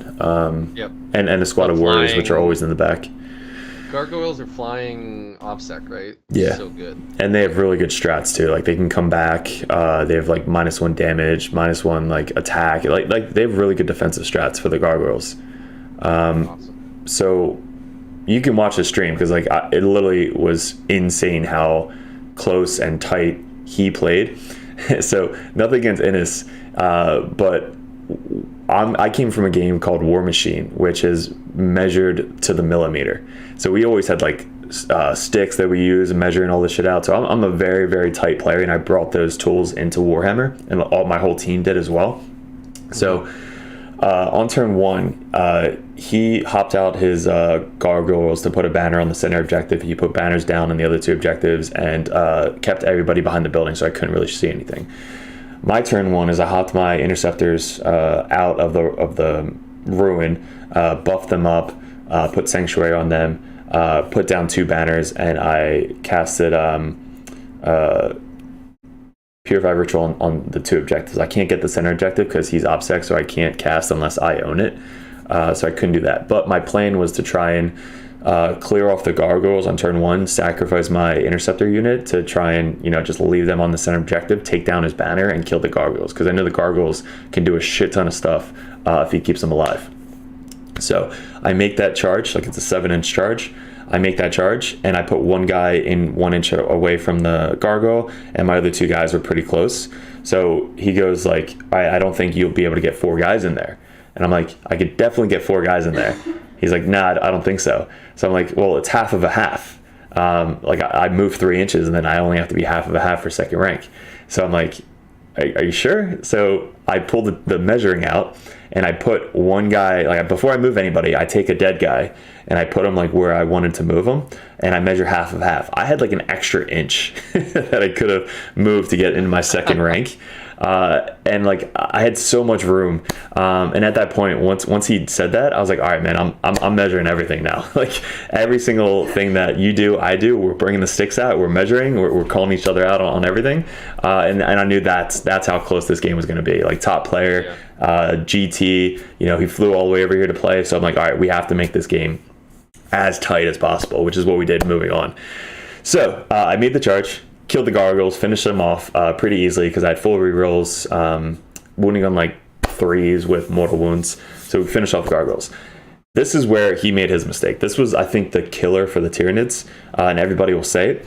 He flew up his Flyrant, his Reaper Hive Tyrant. He put the Raveners up. He ran his Brain Bugs up the top side, and he just kept everybody back basically. He shot his Raveners into my Interceptors in the center of the board. I failed. It was like 11 3-up saves out of like 17. So that unit dies. But remember what I said. He flew up his Hive Tyrant in the center of the field. So now my turn goes. His Hive Tyrant with the Reaper of whatever sitting in the middle of the battle. His Hive Guard, his bodyguard are all the way in the back. And I'm like, did he just leave his Flyrant in the middle of the fucking table against all of this like shit? And yes, so that was his mistake. He could have charged my Interceptors with his Flyrant, spent 1 CP, fly 17 inches backwards, and now he basically, I think, wins the game. But he doesn't.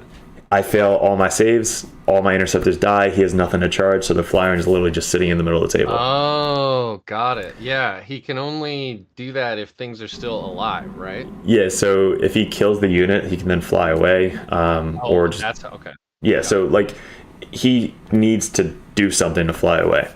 So I deep strike my Librarian in my side of the table, 15 inches away from his dude. My Paladins come down right in front of the Librarian. My Dreadknights move out of cover to get line of sight on his fucking Hive Tyrant. and then I think my strikes land to get another smite on the Hive Tyrant. So literally, I just put everything into this Hive Tyrant. It dies pretty easily because it has a 3-up save. I think it casted the Feel No Pain save on it, but 5-up Feel No Pain against all this 2 damage and smites coming in, he's not going to live. So I kill the Hive Tyrant, bottom of turn 2. That's a big pickup. Huge. That was the turn on turn 2 was him leaving his flying in the middle of the table. So that was his Warlord too. Yep, and his Warlord, so he lost Imperatives. Yeah, he whacked his Warlord right up. Oh, dude, it was bad. So his mistake was shooting his Raveners, which he didn't have to shoot at my guys. That Reaper could have just picked up my unit pretty easily and then fly away. So this is the board where we're playing like diagonals, the board. So we get to move objectives as well. So we both move our objectives to get into whatever. So we both take banners. So almost always, like, you're both going to get full on primary. And we both, I think, got full or close to full 10 or 11 on banners. So we were pretty tied there. It all came down to secondaries. My secondary is a Purify Ritual, so I had to get Purify Ritual off with +1 to cast, so I need a 6 to cast because I'm within 18 inches, and then he can deny a shit ton. So basically, it was tough for me to do that, but I forget what I ended up with for Purify Ritual, and then I took Killing Shit. So I knew he was playing Kraken, I knew he had to come out eventually. So on turn 4, that was when he made his break. So all the Raveners kind of ran and move up. The other Raveners ran and move up. All the Zenthos started running up towards me. The Hive Guard ran towards the center. The other Flyer ran towards the center. So basically everything, his whole army then went from back here to my face, which I knew what he was going to do. So he charges Raveners into my Rhino and strikes on the top side. Rhino lived with like 2 wounds. Strikes died because it's AP 5. I don't have any saves on that. So then he consolidates towards me. The other Raveners charged to my Interceptors. I interrupted and killed like 3 of them. So he had only 2 left, which he didn't finish all of those guys. I think I had 1 guy live, which then I just fell back and stayed on my home objective, and then everything else smited those Raveners that charged in, because I still had my Libby, I still had my Paladins, Purify Flame, Vortex of Doom, so those guys died. The top guys died from strikes, so strikes cast Hammerhand, they moved up and just murdered those Raveners up top. How was his Psychic Fates? He brought a lot of Psychers. A lot. So the 3 he would have had a lot of denies, right? The 3 Zenthropes in the back were in the back most of the game, blocking out the backfield, or that's where he wanted me to drop my Librarian. He left a huge gap in the backfield, baiting me to drop my Librarian back there, and you just can't fall for it because then you'll just die. So those guys are in the back. There were 3 Zenthropes in the center that were slowly moving towards my lines, and the 1 Zenthrop up top I killed pretty early. I killed like turn 1, turn 2. So I killed 3 Zenthos pretty early. So all he had was the 1 Hive Tyrant, the 1 Brain Bug, which was all the way in the back because you don't want to stop his powers, and the 1 Zenthrop unit. So he only had really 3 denies that could be in 24 inches of me, because everything else for me just backed up. And he was probably saving those for like gates in Empyric Amplification. Mm-hmm. He wasn't going to stop like your smites and your Purifying Flame and stuff. Yeah, so I don't think might try to stop your Vortex and stuff, but that's it. Yeah, mainly he was trying to stop the center Purify Flame or Purify Ritual to try and stop me from getting 4 points, because if I cast on 3 objective, I get 4, so it's a 2-point deny, which is great. So that's true too. So the top, I clear the top. I think I kill all of his Raveners. The bottom, I clear the bottom, so I kill all of his Raveners. So I'm still in the ruin. So he still can't see me with all of his like smites and brain bugs and stuff. So on his turn, we counted out. This is what good players do. So we counted it out because he had like 20 minutes left on the clock. I had like 5. So he counted out all the points, and he had to figure out what he can get for secondaries to try and come up on top. As we counted it out, I gave him the most that he could get, which is killing my characters or leaders. The 1 ritual in the center, he took that, which I killed his Hive Tyrant, so he couldn't keep doing it. And then he took banners. So those were his secondaries. So we gave him 11 on banners because we just assumed that that's what it was going to be. I gave him 6 points for killing a character and whatever, but he didn't do this yet. So I'm just giving him points just to kind of see. And then I just assumed that he was going to get off the ritual in the center. And I was still beating him by 4 points. It was like 2 or 4 points. I was still up. So at that point, he kind of knew it was like over. So he's like, all right, I just want to play it out, see if I can get any more points. So he moved up his Hive Tyrant to try and charge my Tech Priest to try and get, cranial feasting or whatever it's called. He tried to move up to try and kill my last Interceptor or Strikes squad to get that extra point. And then he moved up his Brain Bug in the center to cast Purify Virtual. So I saved my last CP to roll 3 dice to deny on his Purify Ritual. I think he rolled like a 4 or something on 3 dice. Like it was pretty low. And I denied it. So I stopped those 3 or 4 points for the Ritual in the center, which was huge. He failed his 7-inch... What? Which... Is this a Tyranids secondary? No, the one where you cast in the center.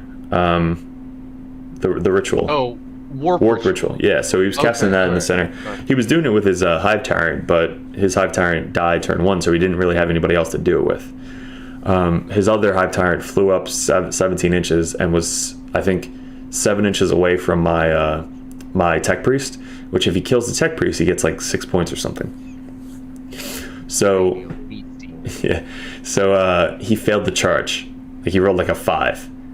Re-rolls it, rolls a 5. I'm like, oh my god. So he fails that charge. He fails. How high was your heart rate? Oh, dude. I mean, I went into the last turn knowing that I was still up, so that felt good. And then we talked it out to try and see how many points I can get for killing shit.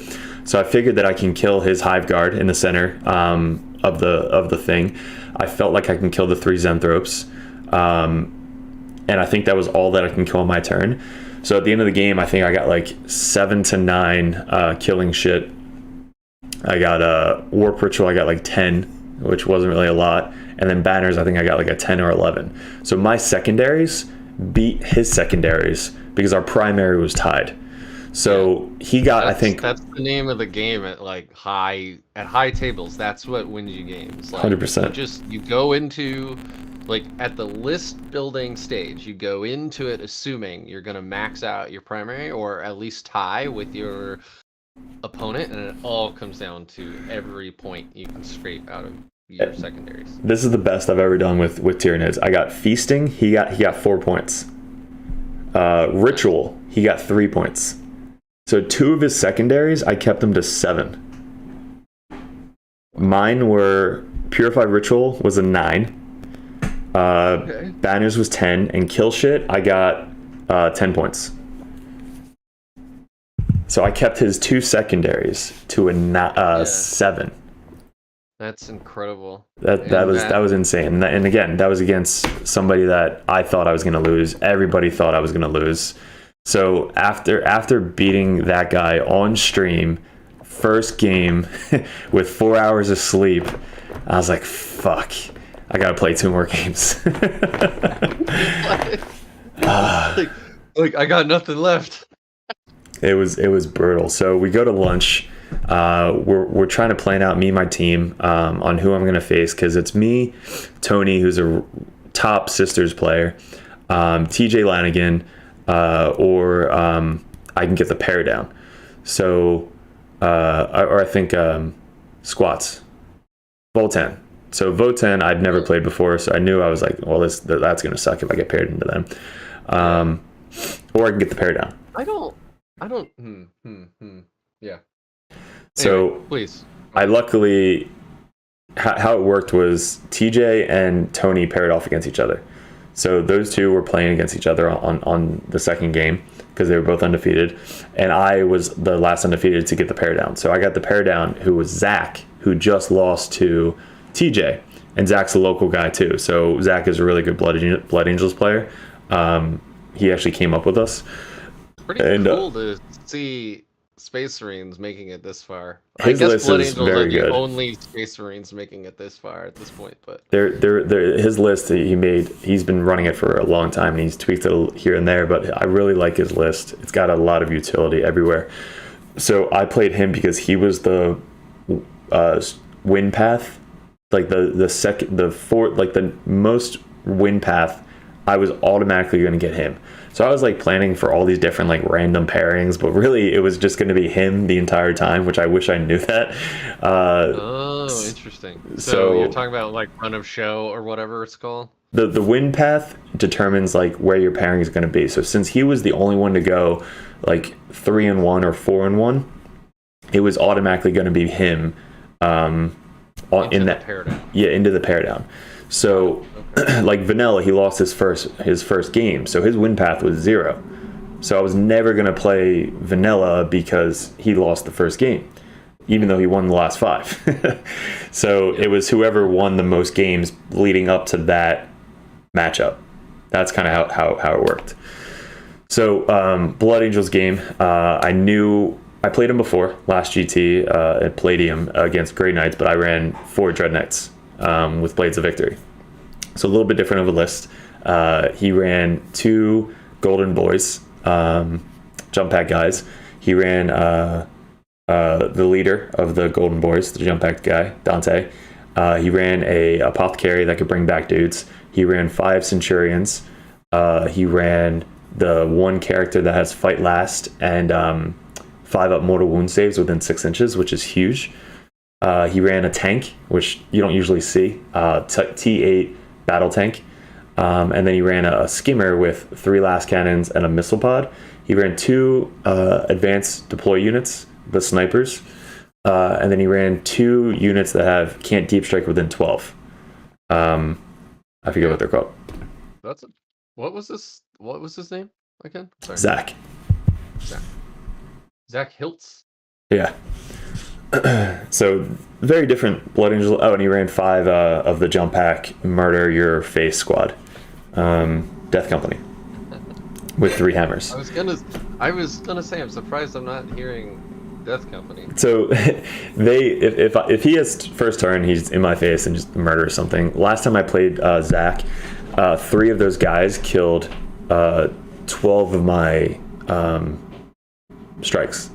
So one killed a 5-man, the other one killed another 5-man, and the other one killed like 2 or 3. Like they all swung in 3 different units and just murdered all of them in one go. Like 5 attacks, hitting on 2s or hitting on 3s, rerolls. It was nuts. A really interesting list. Cool, right? Like it's so different, and he did very, very well with it during the tournament. He has a lot of forward deployers, Syrians, which is insane. Yep. And then he had a Gladiator Lancer. Yeah. Like, what? Yep. It's just a backfield T8, a big shot gun, yeah. and the land speed of moving 16 inches, getting some crazy last cannon shots on. So, cool list. I played it before, so I kind of knew what I was looking for and what I was trying to not die to, which was the Death Company. I had a really good turn 1. His Death Company spent 1 CP to fall back 12 inches, so I couldn't charge at turn 1. I took over the side objective, or I took over the top objective with 2 units of Interceptors. I just threw them forward because I had turn 1, so I redeployed aggressively, and I put them in the building, put a banner down, cast a Warp Ritual, or Psychic Purify Ritual. I put a 5-man unit in the center objective, cast Warp Ritual, and then on the backfield objective, I hopped up. He wasn't on it. He was behind it, so I couldn't like shoot him turn 1 or smite him. So I hopped another unit over there and casted that. So I casted on 4 of them, which got me 5 points turn 1. Wow. I put down 2 banners. Yeah. It was awesome. So I put down 2 banners. And then the last one I did was kill shit. So I gated the guys on the right side back to my objective, or behind my cover. So I hopped them up, cast it, and then went back. He took the one secondary, the Space Marine one, where if you kill somebody on an objective, you get 4 points. I forget what it was called, but it's almost like Long War. Or is that a Blood Angels one? It's a Space Marine one. I'm not familiar with that one. Offhand. It's just like Long War, where if you kill something on the objective that he controlled, you get 4 points. So I played the entire game off the objectives, which he was like, fuck, if you don't take that against good players.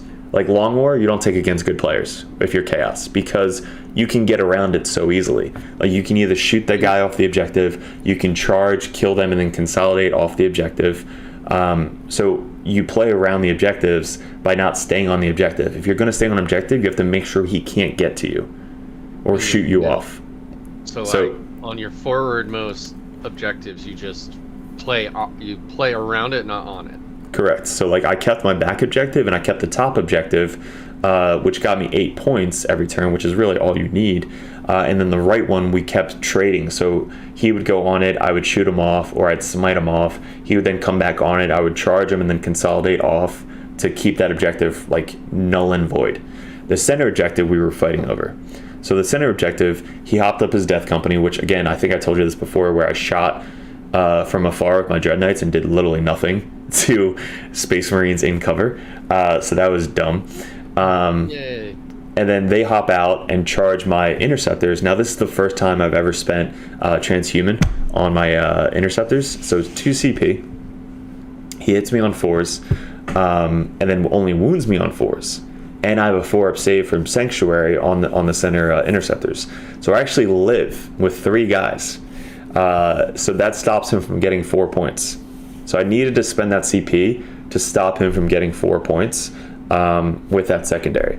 So I live, I fight back. I think I killed 2 or 3 of them with my guys. I spent 1 CP to reroll hits and wounds of 1. So I do that. Then on my turn, I spend 1 CP to leave combat, shoot, and charge. So I spent 1 CP to leave combat to try and, fall back and shoot and then charge them again if they live.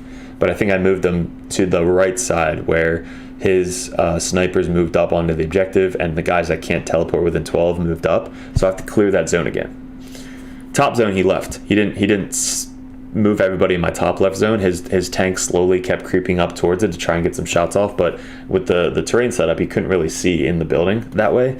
So that was protecting me on that side. I basically have 15 fucking Marines on that side of the table just waiting for him to throw his golden boys out that way.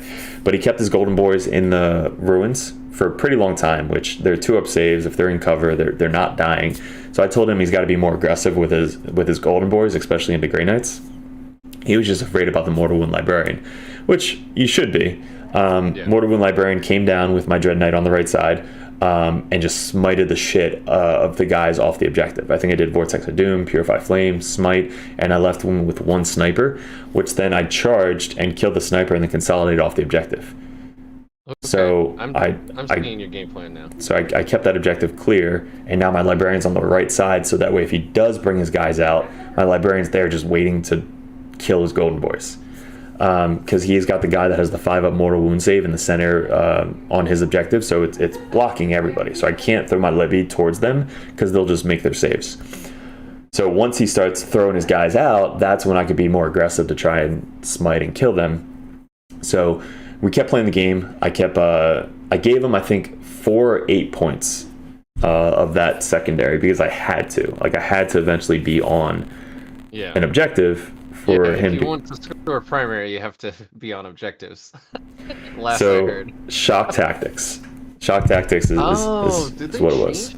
I don't remember. It was 3. They upped it to 4. Oh, maybe that's what it is. So he took Banners, Shock Tactics, and which he was going to max anyway. Banners, he got 7 points because I kept taking his banners down. And then Shock Tactics, he got 12 because at the end of the game, I gave him 4 just to see like how many points he would get to see if he can beat me. He didn't actually get it. Like we got to his Centurions moved out, everybody started moving out. His golden boys moved up top, his other golden boys moved down below, his Centurions went in the middle. That's when he started like branching out. So I killed his golden boys on the right side with my Librarian, just dead. The guys up top died with smites and then charging of 2 interceptor squads, and then I tied up his tank.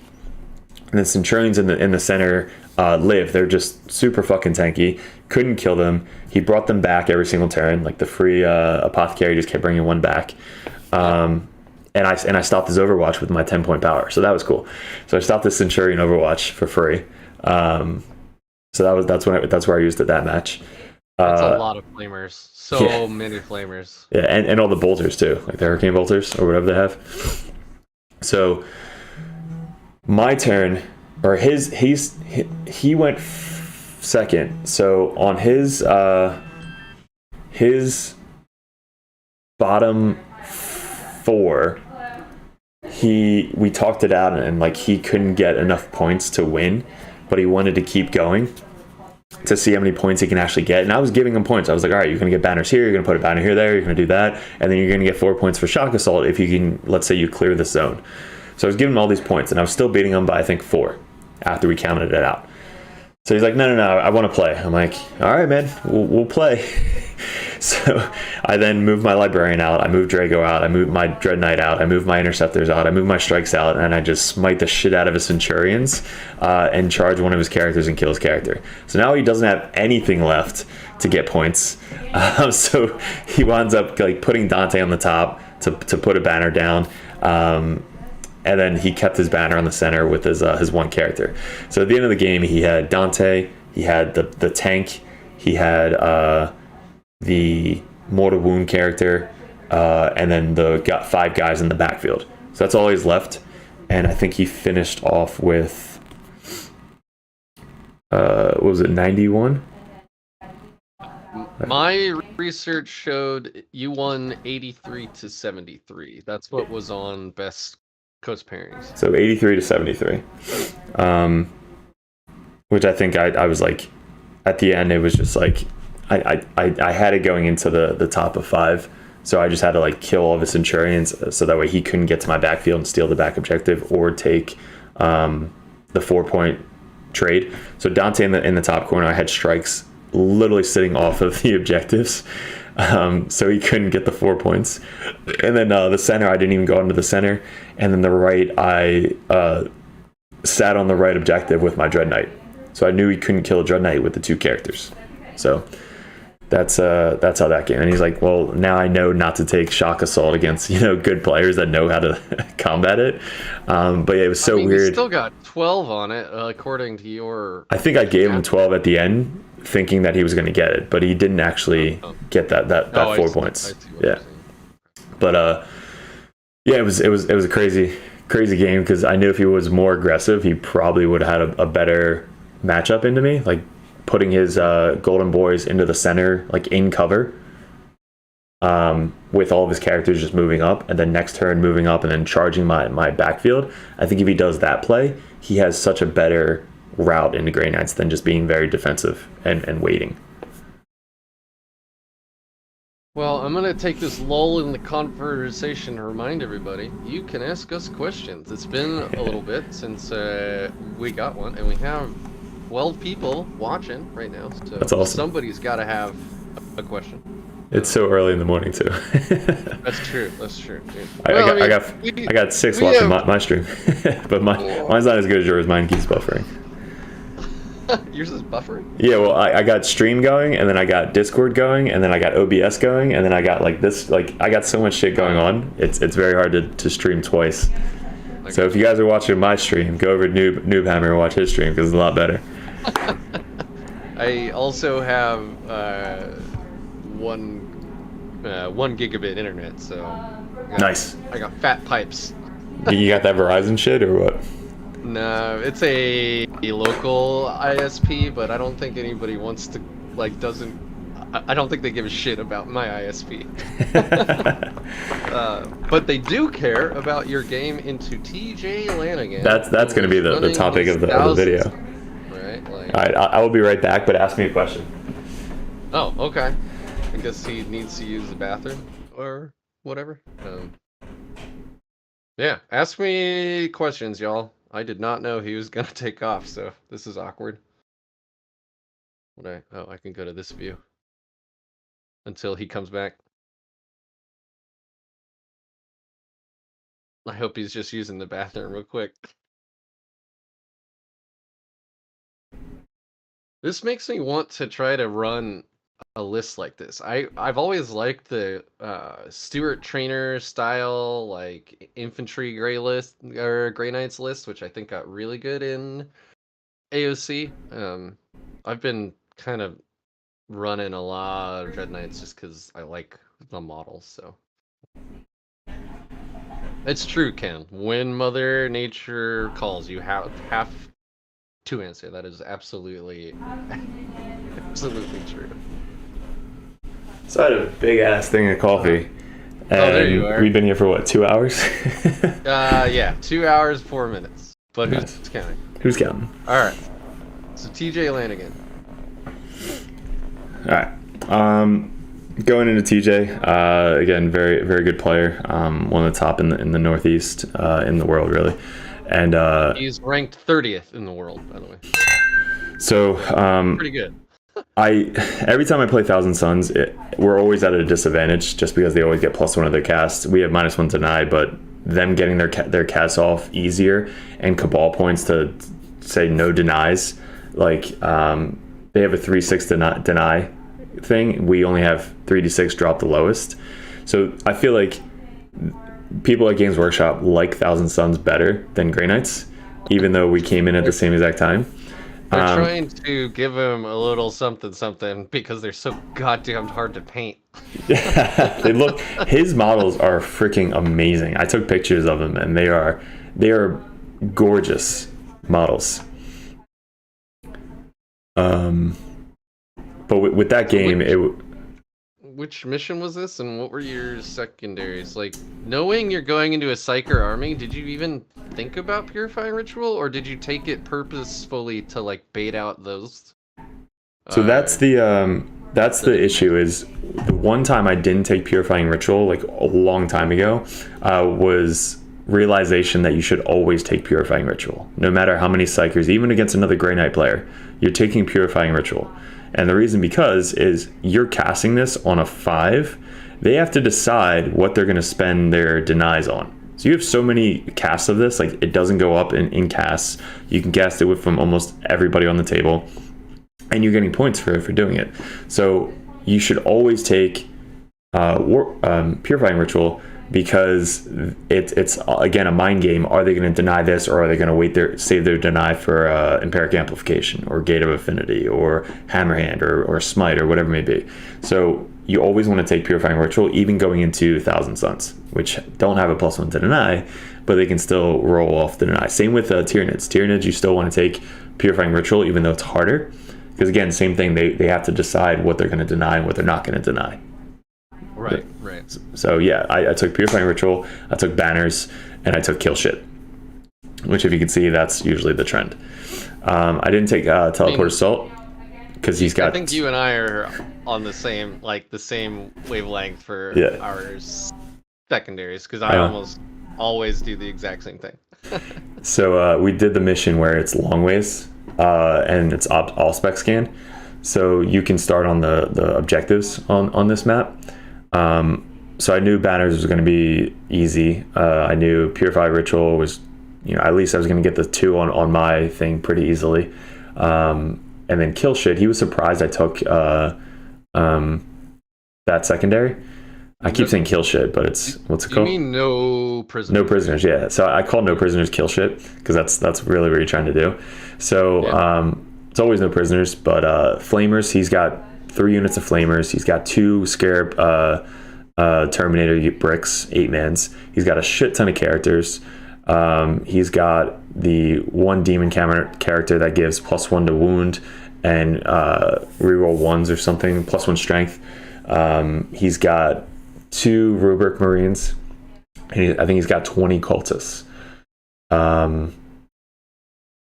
Yeah, so it's pretty standard list, and especially now with demons and all the Flamers, he brought 1 5-man, 2 4-man, and I faced them plenty of times before to know what they do and how scary they are.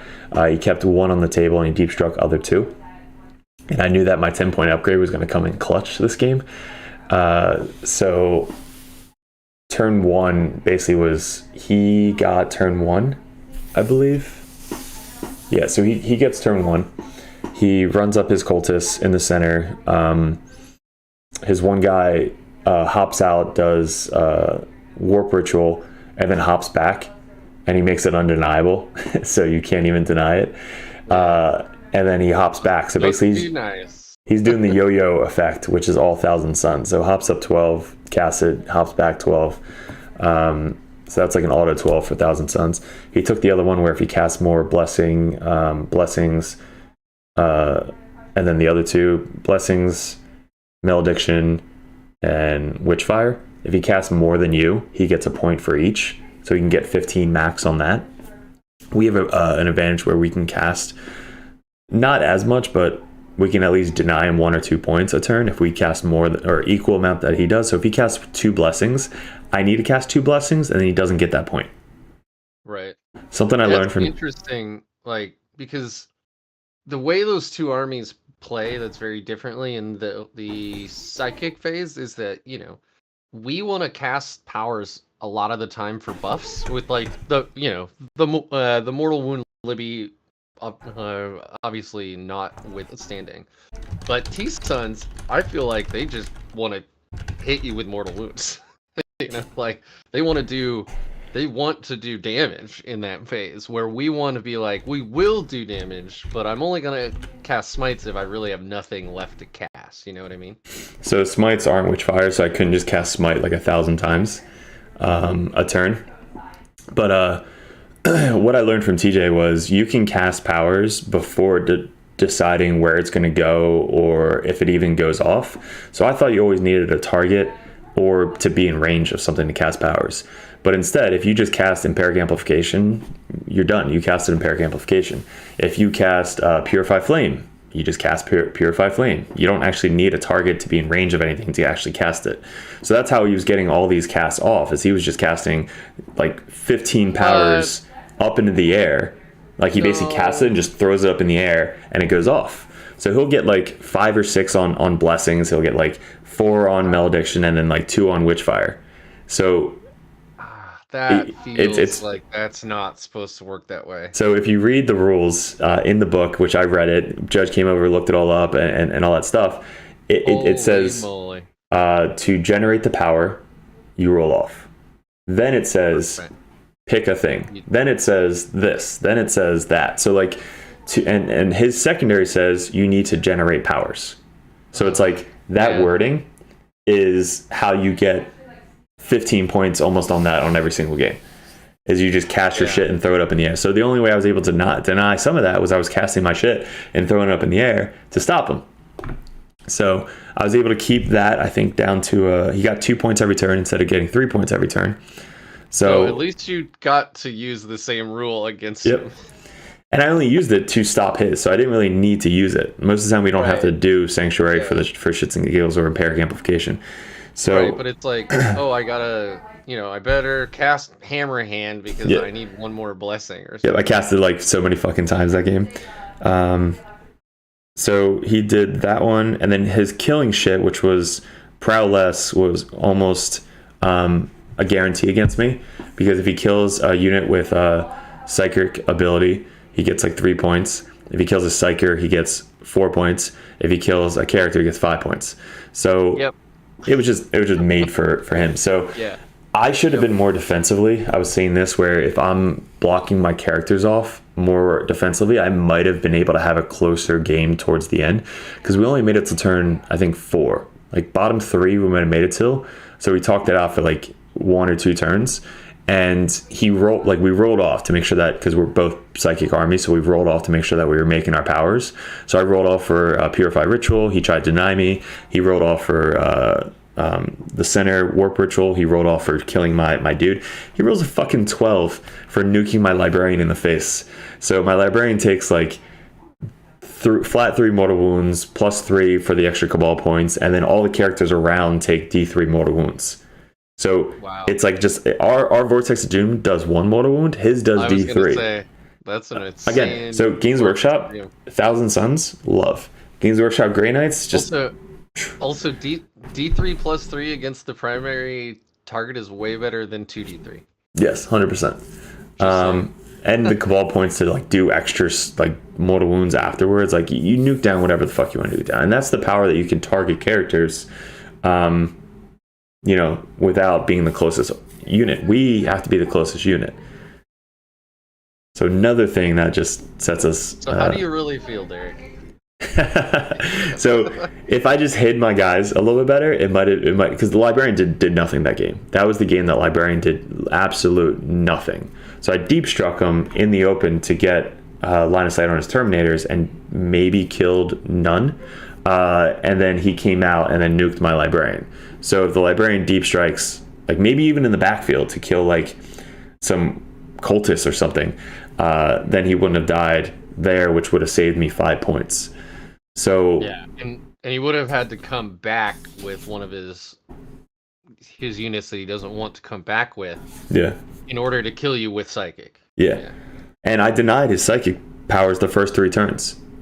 Like he tried to smite and kill my strikes or whatever in the center, but I kept trying like denying him, and I kept out of line of sight. So I actually denied that power 3 fucking turns. It wasn't until turn 4 and 5 that I had to get out of, you know, hop out of my ruin and kill shit. Because if not, I wasn't going to get the killing secondary. No prisoners. Yeah, so I had to actually kill stuff to get that power. So we gave him max on that. We gave him max on interrogation because I couldn't stop it because it's undeniable. And then Wrath of Magnus was 10 points. His primary was 38. My primary was 38. I got 11 on banners. And I got 15 for Purify Ritual. So that was clutch. Wow. Yeah. So that is pretty. That was cool. Early. 15 for Purify Ritual, and then I got 8 for killing stuff. Okay. So I finished off with 82, and he had 88. So the only way to stop that was to be the Paralysis one, killing my shit. So if I could have just tried to keep my characters safe, he might have got, 3, 6, 9 for that instead of 15. So that's a 6-point swing. So then we tie, rather than him winning by 6. What would that have done? Do you guys go to a lightning round and like play again? I think you go to tiebreakers. It's like however many you have left on the table, or how many points you killed throughout the tournament. Okay. I'm not sure, but that would have been fucking hilarious. Gonna say like, oh, good, nice tie. Go ahead and re-rack. Gotta play another game. It was snowing too. Like it was snowing like half the day, so there was just snow everywhere. We have a 2-hour ride back. He's driving like 3 hours. We were so tired, and again, I was on 4 hours of sleep going into the day. Yeah, and nine hours of gaming on your feet. Yeah, no chairs either. No chairs. No chairs. They just didn't want everybody to like bump over all of them and trip and fall and shit. So when there's a chair at a tournament, I try to take advantage of it. I try. I usually don't because I'm just excited to play, but like. So at the end of the game, he had a unit of Terminators left. He had all but one character left.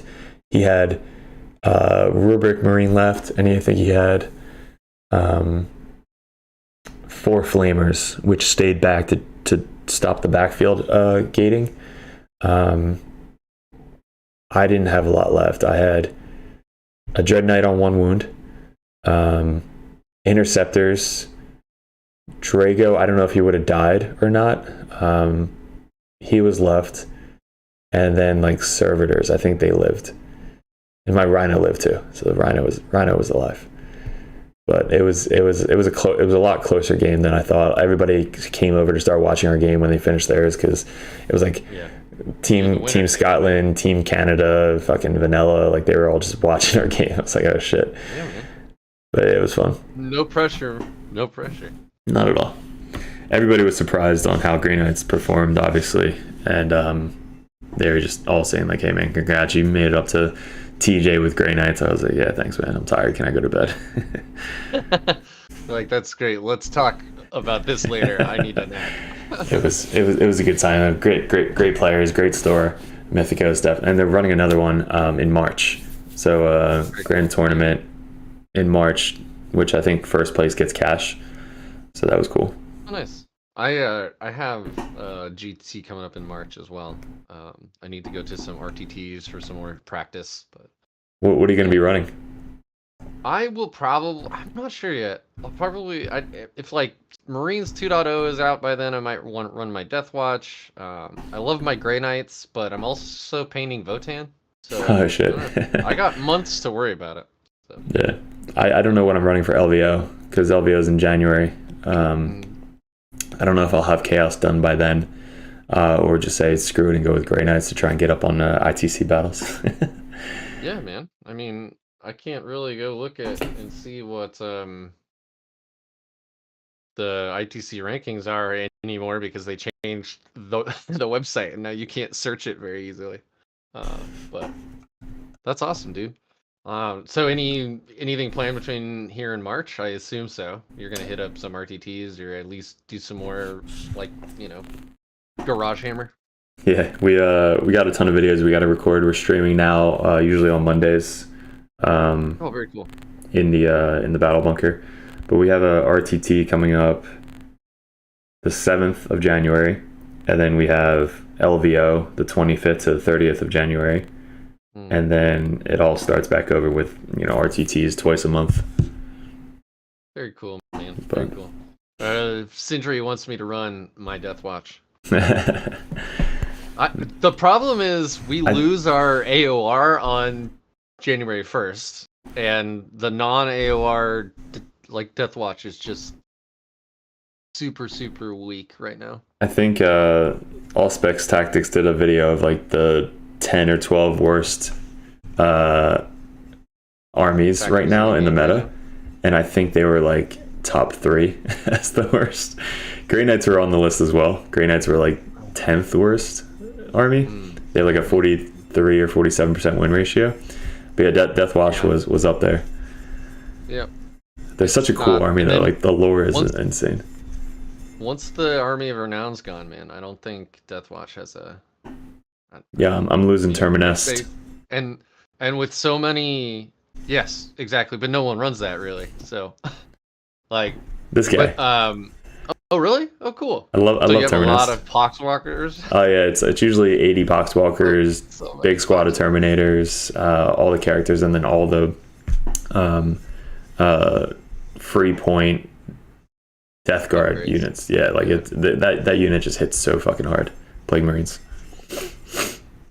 Yeah, and the other thing that makes Death Watch kind of poopy right now is there are a lot of armies you can't reroll wounds against, and that's all they do. Like their whole shtick is rerolling wounds. So same with Death Guard. If you just turn that off, you're just kind of Codex Space Marines in black armor. Like, yeah. Anyway, I'm gonna give everybody a couple more minutes for some questions, but we got to start winding down the stream. I have to go to work. Same. That might surprise some people, but yes, I do have to actually pay my bills. Yeah, today's my late day. That's how I was able to go in the morning. Yeah. So I'm really excited to see what they hopefully do with Marines 2.0. I honestly think if they get rid of Armor Contempt, Grey Knights are back in the run of things. Just because all of our stratagems that are -1 AP kind of went away with that Armor Contempt, and our Dreadknights don't hit nearly as hard because of Armor Contempt. So them not getting it as well, they die easier. And then everybody, like all their weapons, their AP2 weapons now go to AP1, and then if they're in cover, go to AP0. So everybody has 3-up saves against Strength 8, 2 damage autocannons. Like it just. Yeah. So if they get rid of Armor Contempt, Grey Knights will be back. I think playing a lot. Hopefully, right? Of course, now you don't have AOC, Yeah. I mean, I play them almost like as if they don't, because I expect them to die. So if I throw a 5-man Interceptor squad out in the center to kill a unit, they're going to die. Like I'm not expecting them to live. So if I don't have it, I was expecting that either way. Oh, Ken. Oh. Yep, that's money in, money out, Ken, right? What's that? Oh, he's just saying he has to go get his check and then give it back to everybody else except himself. Yeah, isn't that true? All right. Well, thank you, Derek, very much for being on the show. I know we've been trying to get something going for a while now. Yeah, So, you've been so busy too. I love it. Yeah. No, it's not. It hasn't necessarily been good busy. It's just been like lots of stress. You're up to but what, 1,200 subs? I think so. I don't know. I remember when we were like racing for 1,000. Yeah, that was a big deal. I'm at 1,129. That's awesome. Yeah. Thank you everybody for showing up. Like, subscribe, comment, all that stuff. I will probably be doing my RTT recap Sunday morning. I need to sync with the wifey real quick and make sure that there aren't plans I'm not aware of, but that's my tentative promise to you now. I did win that RTT, so my first real tournament win, which feels pretty good. And I'm just gonna end it now. Don't forget to call your mother. All right, man. We are done. We are muted. They can